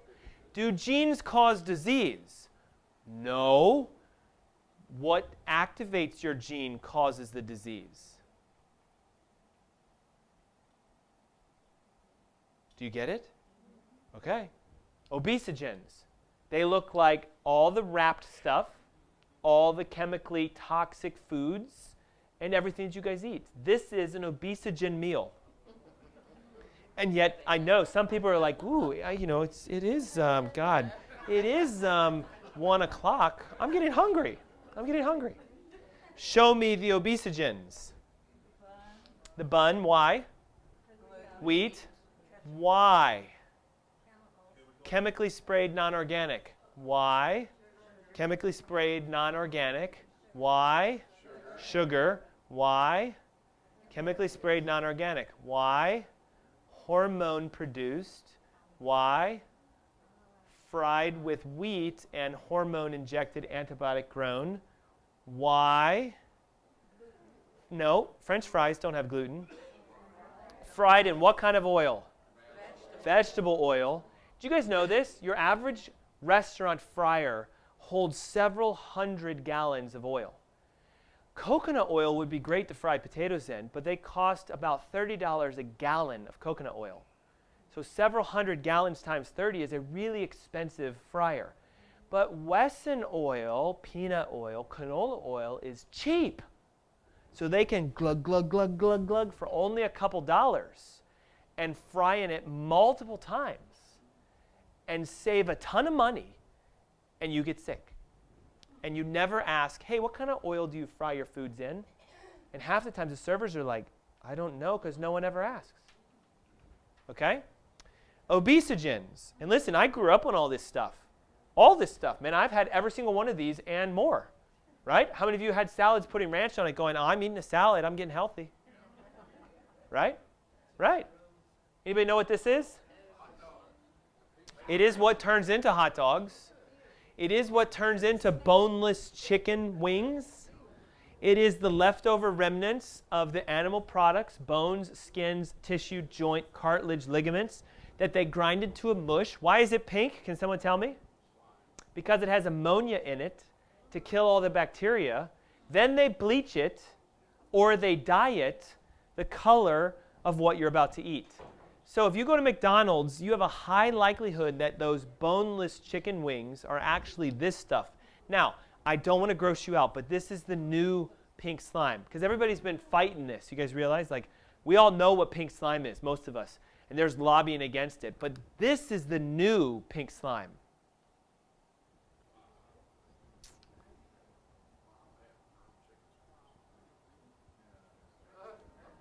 They're taking stem cells from animals, specifically muscle tissue stem cells, and they're growing them. Tyson has patented a stem cell chicken strip. It does not come from a chicken. They do not have to raise a chicken. They do not have to slaughter a chicken. They take a chicken stem cell, and they form it into a piece of chicken. And then they sell it as chicken strip. They've done this with hamburgers. They've done this with steaks. And they're doing it with chicken. And they're going, we don't need the animals anymore. We can make our own food. What do you think your body would do if you ate a genetically modified stem cell food product and you have a leaky gut? You will die because your body will say, that is an abnormal looking cell. Build an immune response against that cell, and you're made of cells. It will kill all of your cells, and you will die. It should be illegal. But how many of you even knew this was happening? I would love to see the 2 of you, 3 of you, 4 of you. Okay? It's crazy, isn't it? Now, can someone tell me what this is? Yes. Kirlian photography is a method of taking living foods and putting it on a special camera and taking pictures of the light, the power, the energy that comes off things that are living. So if you take an apple and you slice it in half, there's actually light that comes off the apple. It's amazing, isn't it? Now, biblically, they talk a lot about how God is a light, a brightness, a presence, an energy. It's like the God of the food. Mushroom in half, a leaf. Okay? A cooked tomato doesn't have as much light as a raw tomato because when you cook it, you kill the fruit, the food. So there's this movement known as raw foodism. Eat more raw foods and you will heal. But you won't really heal because you're only addressing one leg. So there are people that go raw food their whole life, and what happens? They still end up with cancer. Do you guys see the challenge? Is it better to eat a raw tomato than a cooked tomato? Yes, because there's more energy in it. What about broccoli to broccoli? What about meat? Now, I know you guys are going to go, he's lost it right there. There is no way I'm eating raw chicken. There's no way I'm going to eat raw red meats. It's 97% of mentality. Sear the outside for 5 seconds, and off you go. It's actually healthier for you to eat raw meats. Now, let's go back 1,000 years ago. What kind of meat did we eat? Raw meat. I know you guys are going to say he's crazy. He's totally crazy. Look at all the light coming off of a raw piece of meat. Now, it's medium rare, and there's still light coming off, so can you cook some things slightly and still have energy in them? Yes, but raw is king. Raw is king. I used to think my dad was nuts when he would take a steak and literally slice and eat it while Mom was cooking stuff. My dad in my family is the only one that doesn't have diabetes, and myself. My mom would always, stop that, and she likes it crisp, like black, well done. And my mom is the one that's very, very sick, and she still is sick, doesn't listen to me either. Commercial, organic, right? Commercially grown, meaning pesticides, herbicides sprayed, and raw, but organic and raw. Holy cow. Do you notice the difference? Organic kiwi versus commercial kiwi. Look at the light on the inside. Look at the light coming out. What if you were to say to me, well, I can't go organic because I can't afford it? 97% of mentality. Who said you can't afford it? You guys realize like Aldi's now has organic food. And if Aldi's has it, man, that's cheap. I went to Aldi's one day just to see if they would let me come in and do like a video to show them how great their organic section is. I'm still working on it. It's a lot of corporate stuff you got to go through to do this. But I'm like, man, you guys, you sell blueberries for like $1.99, organic. I mean, come on, everyone should know about this. $1.99. It's cheap. What's this? Kirlian photography of a, it does look like a bacteria, but it's not. It's a potato, no. I heard sandwich, no. Fish, no. No. Spout it out. It's a Twinkie. It's negative light. It is blackness. It is death. That's a Twinkie under the same photography. It does look like a bacteria, doesn't it? Now, the next time you guys say, well, listen, man, I eat this special K-bar that's like really healthy for me. No, it's not. No, it's not. You guys know what healthy food is, right? If it comes from the ground, if it grows on a tree, if it's an animal that's eating its original environment food, it's healthy food. If it comes from a plant, P-L-A-N-T with smoke coming out of it, plant, then don't eat it. But if it comes from or off of a plant that lives off of sunshine, eat it. Got it? It's that easy. So how do we do this? Okay, listen. If you want to start healing from food-related injuries, you really need to stop eating food. And I am a big fan of fasting. I love fasting. Fasting is fantastic. How long can a human body fast before you would leave this earth? 41 days on the average. No food for 41 days. So you can go several days without eating food. Some of you are like, I've really lost this. He wants me to stop eating. What is the side effect of not eating? Well, detoxification, so grumpiness and bitterness and everything else. But what about for your health? Did you know that last year, a Chinese or some sort of an Oriental, Asian, somewhere in that guy, This guy won the Nobel Prize for showing if you cannot eat food for 21 days, your body will eat cancer cells and get rid of them for you in 21 days. No food for 21 days, and you will eat diseased tissue. He won a Nobel Prize for showing that when you don't eat, your body will eat itself, but it only eats the bad cells. It doesn't eat the good cells. And so now they're going like, my God, the best chemotherapy on the planet is fasting. But yet if I said to you, let's be totally honest, right? Ready? Hey, listen, I don't want you to eat any food for 21 days. Can you do this? You crazy. Are you guys honest? Like seriously, right? Most people, there's no way. So what we've learned is this. Instead of going 21 days with no food, you can go longer periods with skipping breakfast and just eating lunch and dinner. And after usually several months, you get the same effect. So 90 days, 120 days of only eating lunch and dinner is the same as not eating any food for 21 days if you do it for at least 90 days. So what does my breakfast usually look like? Yep. And what does my lunch and dinner look like? Well, I want to eat a lot of fat and very little carbs and just a moderate amount of protein. So I eat what's known as cellular healing, high-fat diet. High fat, over 100 grams of fat a day. And then your proteins need to be less than that. Now here's the secret rule for proteins. Ready? You have to convert your body weight into kilograms. So just go online and convert it into kilograms. And that's how many grams of protein you should be eating. So I weigh about 70 kilograms. So how much protein should I eat in a day? 70 grams. It's that easy. But if I eat 70 grams of protein, how much more of that do I need to eat of fat then? I need to eat more. So it's twice the amount of fat. These are the numbers you should be counting. Your body weight in kilograms of protein and double that for fat. If you do that every day for 90 days, you're going to start healing. I just gave you the secret. I don't normally do that. Body weight in kilograms for protein, double that for fats, and you eat only that. How many carbs? Not who cares, as close to zero as possible. Fats and proteins, because proteins will turn into the carbs that your body does need. Fats and proteins. This is what the diets look like today, right? Eat lots of grains, eat lots of sugar. This is why we're so sick. This is what it should look like. Eat the healthy proteins and focus on the low things like sugars and things like that. Is fruit a sugar? So is it good to eat lots of fruits? No. Crazy, isn't it? Vegetables, though, don't have a lot of sugar in them by definition, so should you eat lots of fruits and vegetables? No, you should eat lots of vegetables and vegetables. If you're looking to heal, don't eat fruit. Cut it out, because fruit is sugar. I know you're going to think I'm nuts. Fat, protein, greens, sugar.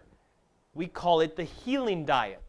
It will help to fix the chemical stressors in your body and activate your ability to lose weight by you getting healthy. Fats first, protein seconds, greens thirds, and you're done. That's simple. So what do these things look like then? Okay, well, we get a lot of fat from grass-fed meats and fish and nuts and seeds and avocados and real cheese, raw butter if you can get it, raw milk, cheese again, eggs. There's the MCT oil I talked to you guys about. It's just one brand. There's many brands. So what would I do with this? I would drink a tablespoon or two a day. I would cook my eggs in that. I would put it inside of my smoothie. I would crack an egg into an avocado, bake it, pour that on top of it, and put cheese on it. It's actually really good. It's a great midday meal. I would have a smoothie with that in it, and that, and that, and that, and that. It's that easy. You guys get it? But if you don't know to do it, you won't even know that it's an availability. So some of you need some coaching, and we can help you with it. Check this out. This is Keith. Keith came to one of my events in September of last year. And I said, Keith, listen, you're going to do amazing. And I want you to share this with people just to see what happens. So he goes, I'll do it on Facebook. So he goes, hey, in 4 days, my wife is down 6 pounds, and I'm down 10 pounds. How many days? Who would like that? Come on, 4 days. Okay, guess what? 2 weeks later, I'm down. Holy smokes. 3 weeks later, I'm down. 4 weeks later, I'm down. And you know what he did? That diet, plus cleaning his gut out, plus fixing his spine. You will lose weight when you are healthy. It works all the time. Did you know your brain is made of fat? 60% of your brain is fat. Guess why most of you are so like, man, I can't remember, like, what was I even talking to you about? Where are my keys? It's because your brain is skinny. And it's because you're not eating enough fats. You get it? Brain is skinny, body's fat. Can't remember stuff. Did you know that all forms of Alzheimer's, Parkinson's, MS, all that stuff is because of not eating enough fat? The brain literally just rots. Watch this, Alzheimer's.net. So this is an organization is saying, these are the foods that will give you Alzheimer's. What the heck? They say white bread, white flour, white rice, pasta, and sugar. They're actually telling you what I just said, and you guys are going, I've never heard this before. Isn't that wild? Alzheimer's.net. If you eat cheese, processed cheese, mozzarella sticks, sausages, processed meats, cold cuts, beer, microwave popcorn, and that, you're going to get Alzheimer's. Why didn't you guys know that? Because your doctor will never tell you that. Anybody read this book? It's an MD. Perlmutter. He said if you eat wheat, you're going to kill your brain. You're going to actually destroy it.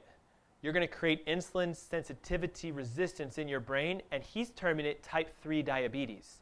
You're going to destroy your brain. Your brain needs sugar. It needs sugar. And if your brain can't get sugar, it dies. And if your brain dies, you die. And this is an MD touting this to the nth degree, going, it's the toast and the wheat that's killing humans. And he said, listen, did you guys know that that piece of toast has exactly the same amount of sugar as 2 Snickers bars? The toast on your sandwich or your bread or your breakfast is sugar. All sugar, 100%. So if we clean out our chemistry by cleaning out our diet and we remove the wheat and we work on cleaning out the gut, we're getting stronger, but what are we still missing? The power for all of this to happen in the first place. You guys understand that? Can I pause for a second? The reason so many people can't heal by going to the gym, working out, detoxing, doing a leaky gut diet. You guys have heard of Josh Axe? Dr. Josh Axe, like a famous naturopathic doctor who's pouting, eat my bone broth protein. I love him. Josh, you're a great friend of mine. You might even be watching. I love what you do, but the problem of it is if you just focus on a leaky gut, you're only going to slightly get better. But now some of you feel so bad that when you fix your gut, you're like, oh my God, like I feel like $1,000,000. This is great. Yeah. But then there's still other stuff that you have to work on. Do you get it? You can't just do one. You should do all of them. So your nerve system is like a fuse box. So do you remember I said your gut won't heal itself if you stop eating wheat? The reason is because what if the nerves, what if the electrical power to the gut is interfered with? Wouldn't you guys agree that in my house, if that fuse is thrown, those two like that, something isn't working? Yes or yes? Yes. Now, I can pull the panel, thank God, and my contractor said that goes to the dishwasher, that goes to the range. Because they tell you where they go, right? Did you know that your body has a panel that will tell you where the nerves go? And it's in your folder. Ready? Go to the page that looks like a spine, and it says, uh-oh, is it not in here? Maybe this one just doesn't have it. Mine is here, left-hand column on the left side behind the second page, for me at least. Everybody see this? This is your panel box description. Ready? First cervical nerve goes to the blood of your head, your pituitary, the bones of your face, your middle ear. Can you guys see this? Second cervical goes to your optic nerves, your auditory nerves, da-da-da-da-da-da-da-da. Watch. Large intestine, inguinal rings, appendix, abdomen, upper leg, L1, L2. Lumbar 1, lumbar 2. Lumbar 1, lumbar 2. Right there. Okay? If you have a low back spinal issue, like a scoliosis, a bend, a disc issue, a compressed nerve, you will interfere with your intestines if it's at L1, L2. Does that make sense? So let's just pretend that's L1 and L2, and it's blocked. And I go gluten-free, I go smoothies, I go juicing, I go to the gym. What's going to happen? Nothing. Or a little bit, but not a lot, right? Because it's interfered with. If that's my range, I can hire every range mechanic to come and diagnose the range, and all their tests will come back normal. Have you ever done that? Go to your doctor. Something wrong with me. Your blood work's normal. We can't figure it out. That right there, your blood works normal, we can't figure it out, is an instant cue something's wrong with your spine. Instant cue. So we go and we say, well, that's out of alignment. So what that means is that your spine's out of alignment, and we can actually see it on an x-ray. Tell me, doctors, is the spine normally placed? You guys are all doctors. Did you know that? You're all your own doctors. If this spine is abnormally placed, what's going on? There's damage there. Can you see the bend? Yeah. And there's damage there. Now, that's L1 and L2, so it would mean that the gut is damaged. So we would look at it on an x-ray and say, something's wrong. Now, she came to my event. I did the x-ray, and you know what she says? My back doesn't hurt. How can that be there? I know some of you are thinking that, right? My back doesn't hurt. I guess I don't have that. How would you know? Did you know you have to crush a nerve more than 40% before you feel the pain? So if that's a 39% blockage, will she feel it? No, but that will be 39% dysfunction to her heart. You guys tell me, should the heart be on the right side of the body? No. Where's your heart supposed to be? Left. That's heart damage. That's gut damage visible on x-ray. This is exactly what your nerve system looks like if you cut it open. So if we go looking at the spinal cord, there's the cord, there's the nerves. That little hole is where the nerves come out. There's a bone, and look at how tiny these guys are. Now, some people say to me stuff like this: my neck doesn't hurt, my back doesn't hurt, so I must be okay. That is the worst mistake you can ever make in your life, in my opinion. Because until you know what the nerves do, most nerves in your body carry motor control, autonomic control, and pain. And most of you are associated with, I know the nerves carry pain. I know that. But did you realize that in order for you to move your arm, you have to send a signal through the nerve? In order for your heart to beat, a nerve. In order for your pancreas to secrete, a nerve. So if you damage the nerve just with the motor side, you will feel fabulous, but you won't be able to move things. Does that make sense? If you damage the autonomic side, you'll have problems. Digestive issues, breathing, whatever. But things will move, and there'll be no pain. So can you have an issue in your health and feel fabulous? Yes, you can. But does that mean you're healthy? No, because by definition, you shouldn't have anything wrong with you. Nothing. You shouldn't have any disease. You shouldn't have sinus issues. You shouldn't be low energy. You shouldn't be any of this stuff. And a lot of you are like, when are you going to tell me how to have that? I already am telling you how to have it. Do you guys get it? What do you have to do then? A, fix the gut. B, chemically de-stress. And C, find out if the nerve that correlates to your health issue is broken. Look at T or C7. You guys see that right there, C7? So come to the vertebra, 1C, 2C, 3C, 4C, 7C. You guys see that? What does it say it controls? Thyroid gland. What if your weight is not your gut, not your chemical stressors, but your C7? What if it's that? How would you know if you have that? You'd have to get an x-ray done. I want to show this to you guys. There's your brain. There's your teeth. There's the first bone in the neck. What does it control? Somebody read it to me. Blood supply to the head. If that bone is out of alignment and you get no blood supply to your head, what do you have? Read the next column. Headaches, nervousness. You guys see how this chart works? This chart should be worth $1 million. You guys should have all paid me to get this chart. Do you agree? It's cause and effect. So if that bone is out of alignment, I will have. What does C2 go to? Eyes. So if that bone is out of alignment, what will I have? Do you guys see how this works? Can you become your own doctors then? Yes, but maybe you need some help finding this. Here is C7 right here. If that bone is out of alignment, thyroid gets shut down. The curve in the neck is designed to keep all the discs open so that the nerves come out. You guys see the bone right here? The black space is the disc. The nerves come out behind it. Bone, disc, bone, disc, bone, disc. Perfection would be from the side, your ear, over your shoulder, and a curve in your neck. Now guess what all of you look like? All of you have that chicken neck. Ready? This is what happens. If I can detect, using some scanning technology I have, where the stress is in your spine, we can have you stand up or sit down, roll this device up your back. It reads the electromagnetic energy coming off the nerve. If I can find where the nerve is blocked, I can say, hey, your low back's doing great. T9 I don't like. So what's T9? 9T. What is it? Adrenal. So I'm like, you know what? Are you tired all the time? And they're like, oh my God, yeah, how'd you know about that? Okay, and then I'm like, 2 and 3 I don't like. What's that? Heart, lungs. So I'm like, do you have any, yeah, I got high blood pressure. How'd you know that?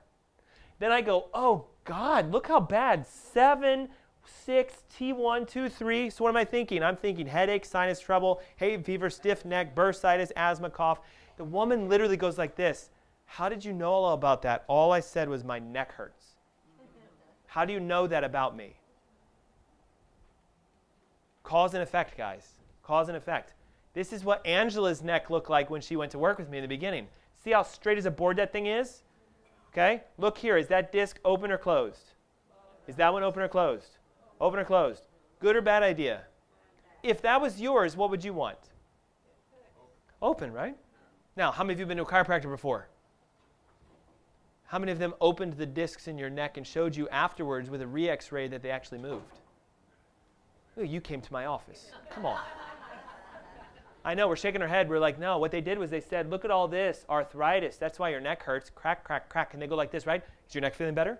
Actually, you know, doc, it is. Okay, well then come in next week just once. Crack, crack. Is it still feeling better? You know, it is. You're great. You're a savior. You made my pain go away. But what would have happened to the allergies, the high blood pressure, and everything else? Nothing. Nothing. So what do?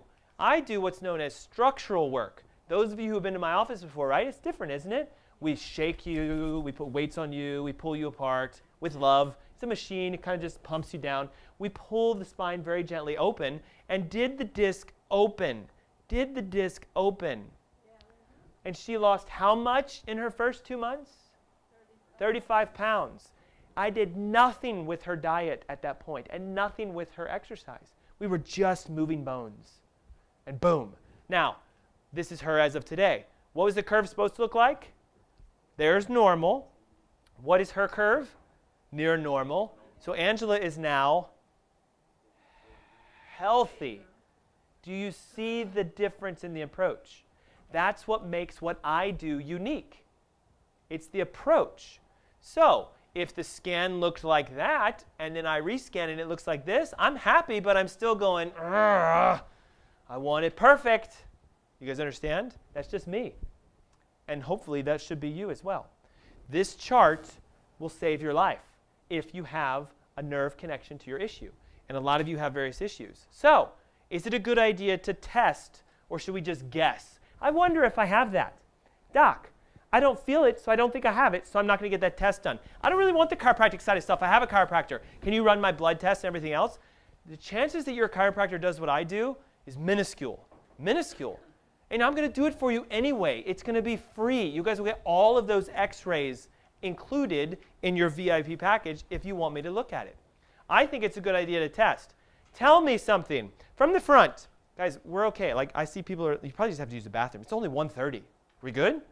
Like, my God, it's only 1:30. Who's been in my classes before where you're like, doctor, it's like 5 o'clock. Like, I really need to go home. Like, I love to talk. I could do this 7 days a week in a 7-part series and hit everything, but none of you would come to it. Does it make sense?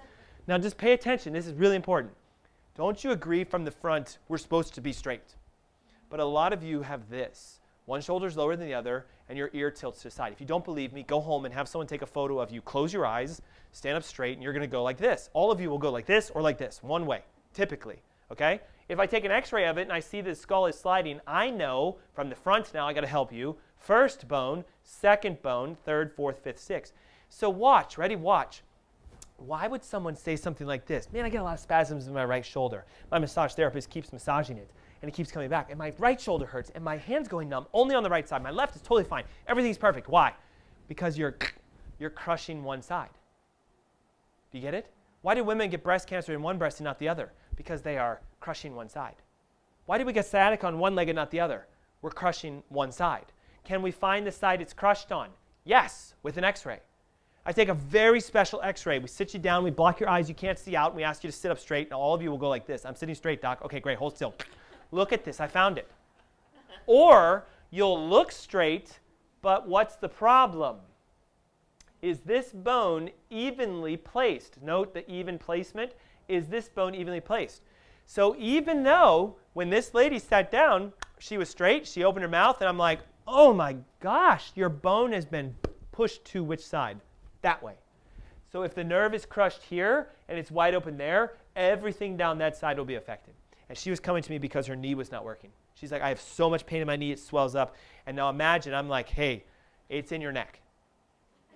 Right here, it's causing your knee. Don't you think, like, it's hard, isn't it? It's really hard. But if I damage the spine here, how much of my body gets affected? All of it. All of it. You are cause and effect. You are divinely created.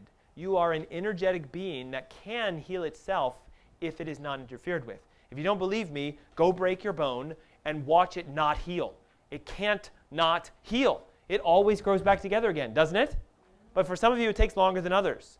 If your bones take more than 6 weeks to heal, you are unhealthy. But if you're healthy, they will take less than 6 weeks to heal. Your speed of regeneration is based upon your health. You guys get it? So if I look at this, I can say, not healthy, not healthy. If I look at this, I can say, not healthy. Oh, healthy. So I can take x-rays and find out before and after. So therefore, what causes your condition is the cure for your condition. You guys understand?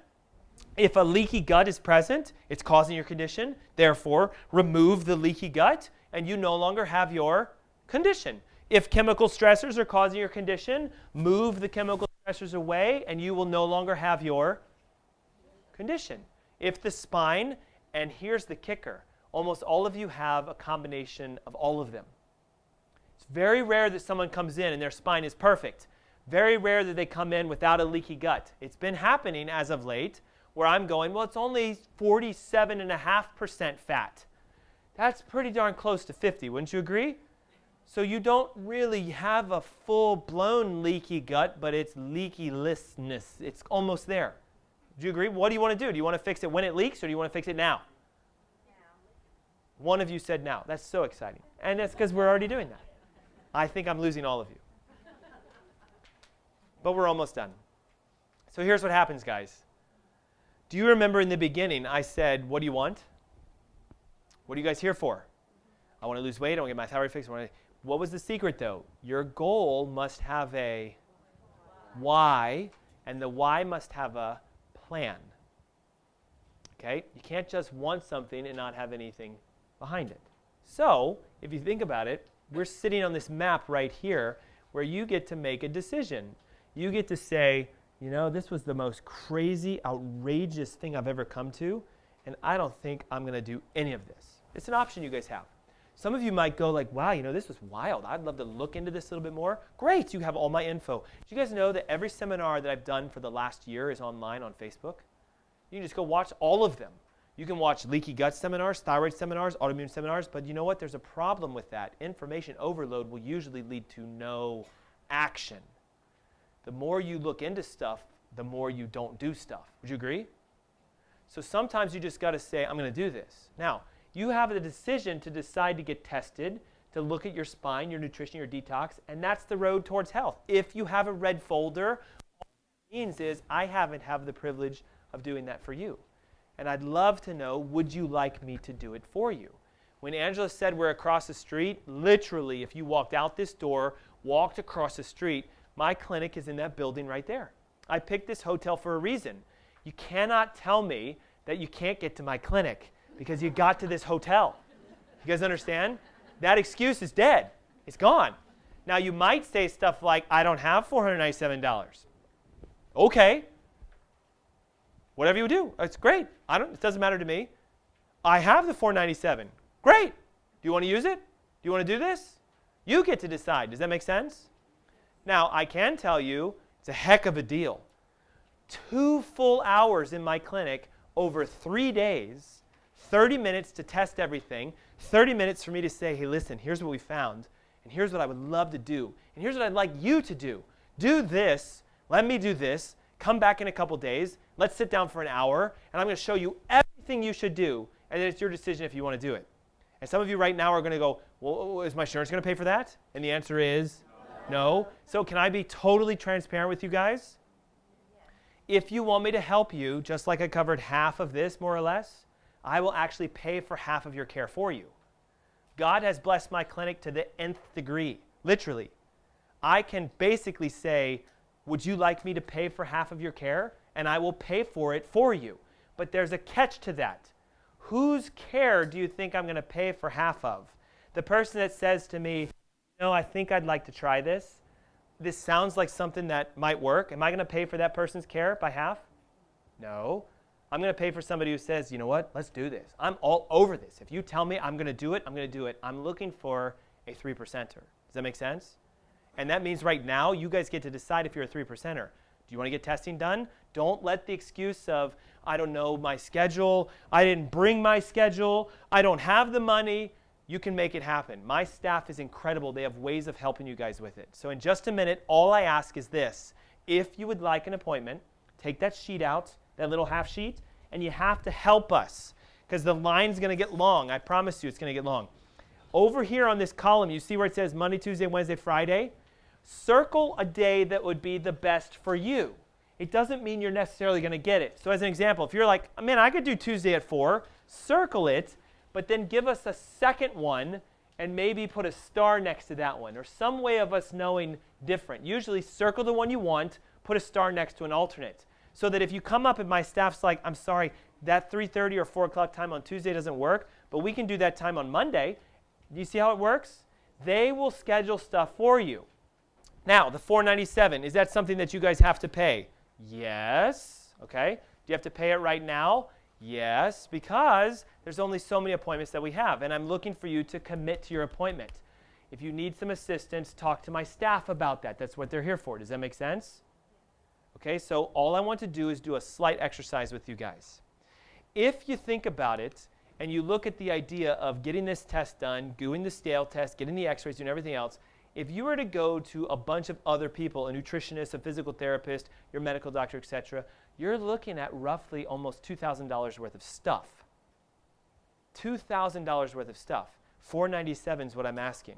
It's the cost for the lab that the lab charges me. I'll do that for free, that for free, that for free, that for free, that for free. I'll do your first therapy for free, and I'll sit with you for an hour for free and show you what to do. So I don't have enough slots for all of you, unfortunately. So if you want it, it's going to be like, who's going to stand now and go, right? He's already moving, so you might want to move now. But the idea is go to the table quickly. Got it? Quickly. Now, you guys tell me something. We said earlier success and failure is whose decision? Yours, not mine, yours. You need to say mine. I would say yours, and you would say mine, right? But tell me this. If this guy stumbled across a book that said, and notice, I'm looking to see who's moving. Great job, sir. Okay. If we read something that says maximizing your workouts, everything you do to get success, over 1,000 before and after photos, and he's reading this book going, oh man, you know what? I know so much. I could be a personal trainer now. Like, I know how to do this. Does that make him lose weight? Does that make him get fit? Does he build muscle by knowing how to do it? Yes or no? What does he have to do? He has to go to the gym and do it. Does having the knowledge of knowing what to do make you healthy? No, you have to get up and do it. Do you guys see where I'm going? Stand up and do it. I'm looking for the red folders that are going to stand up and do it.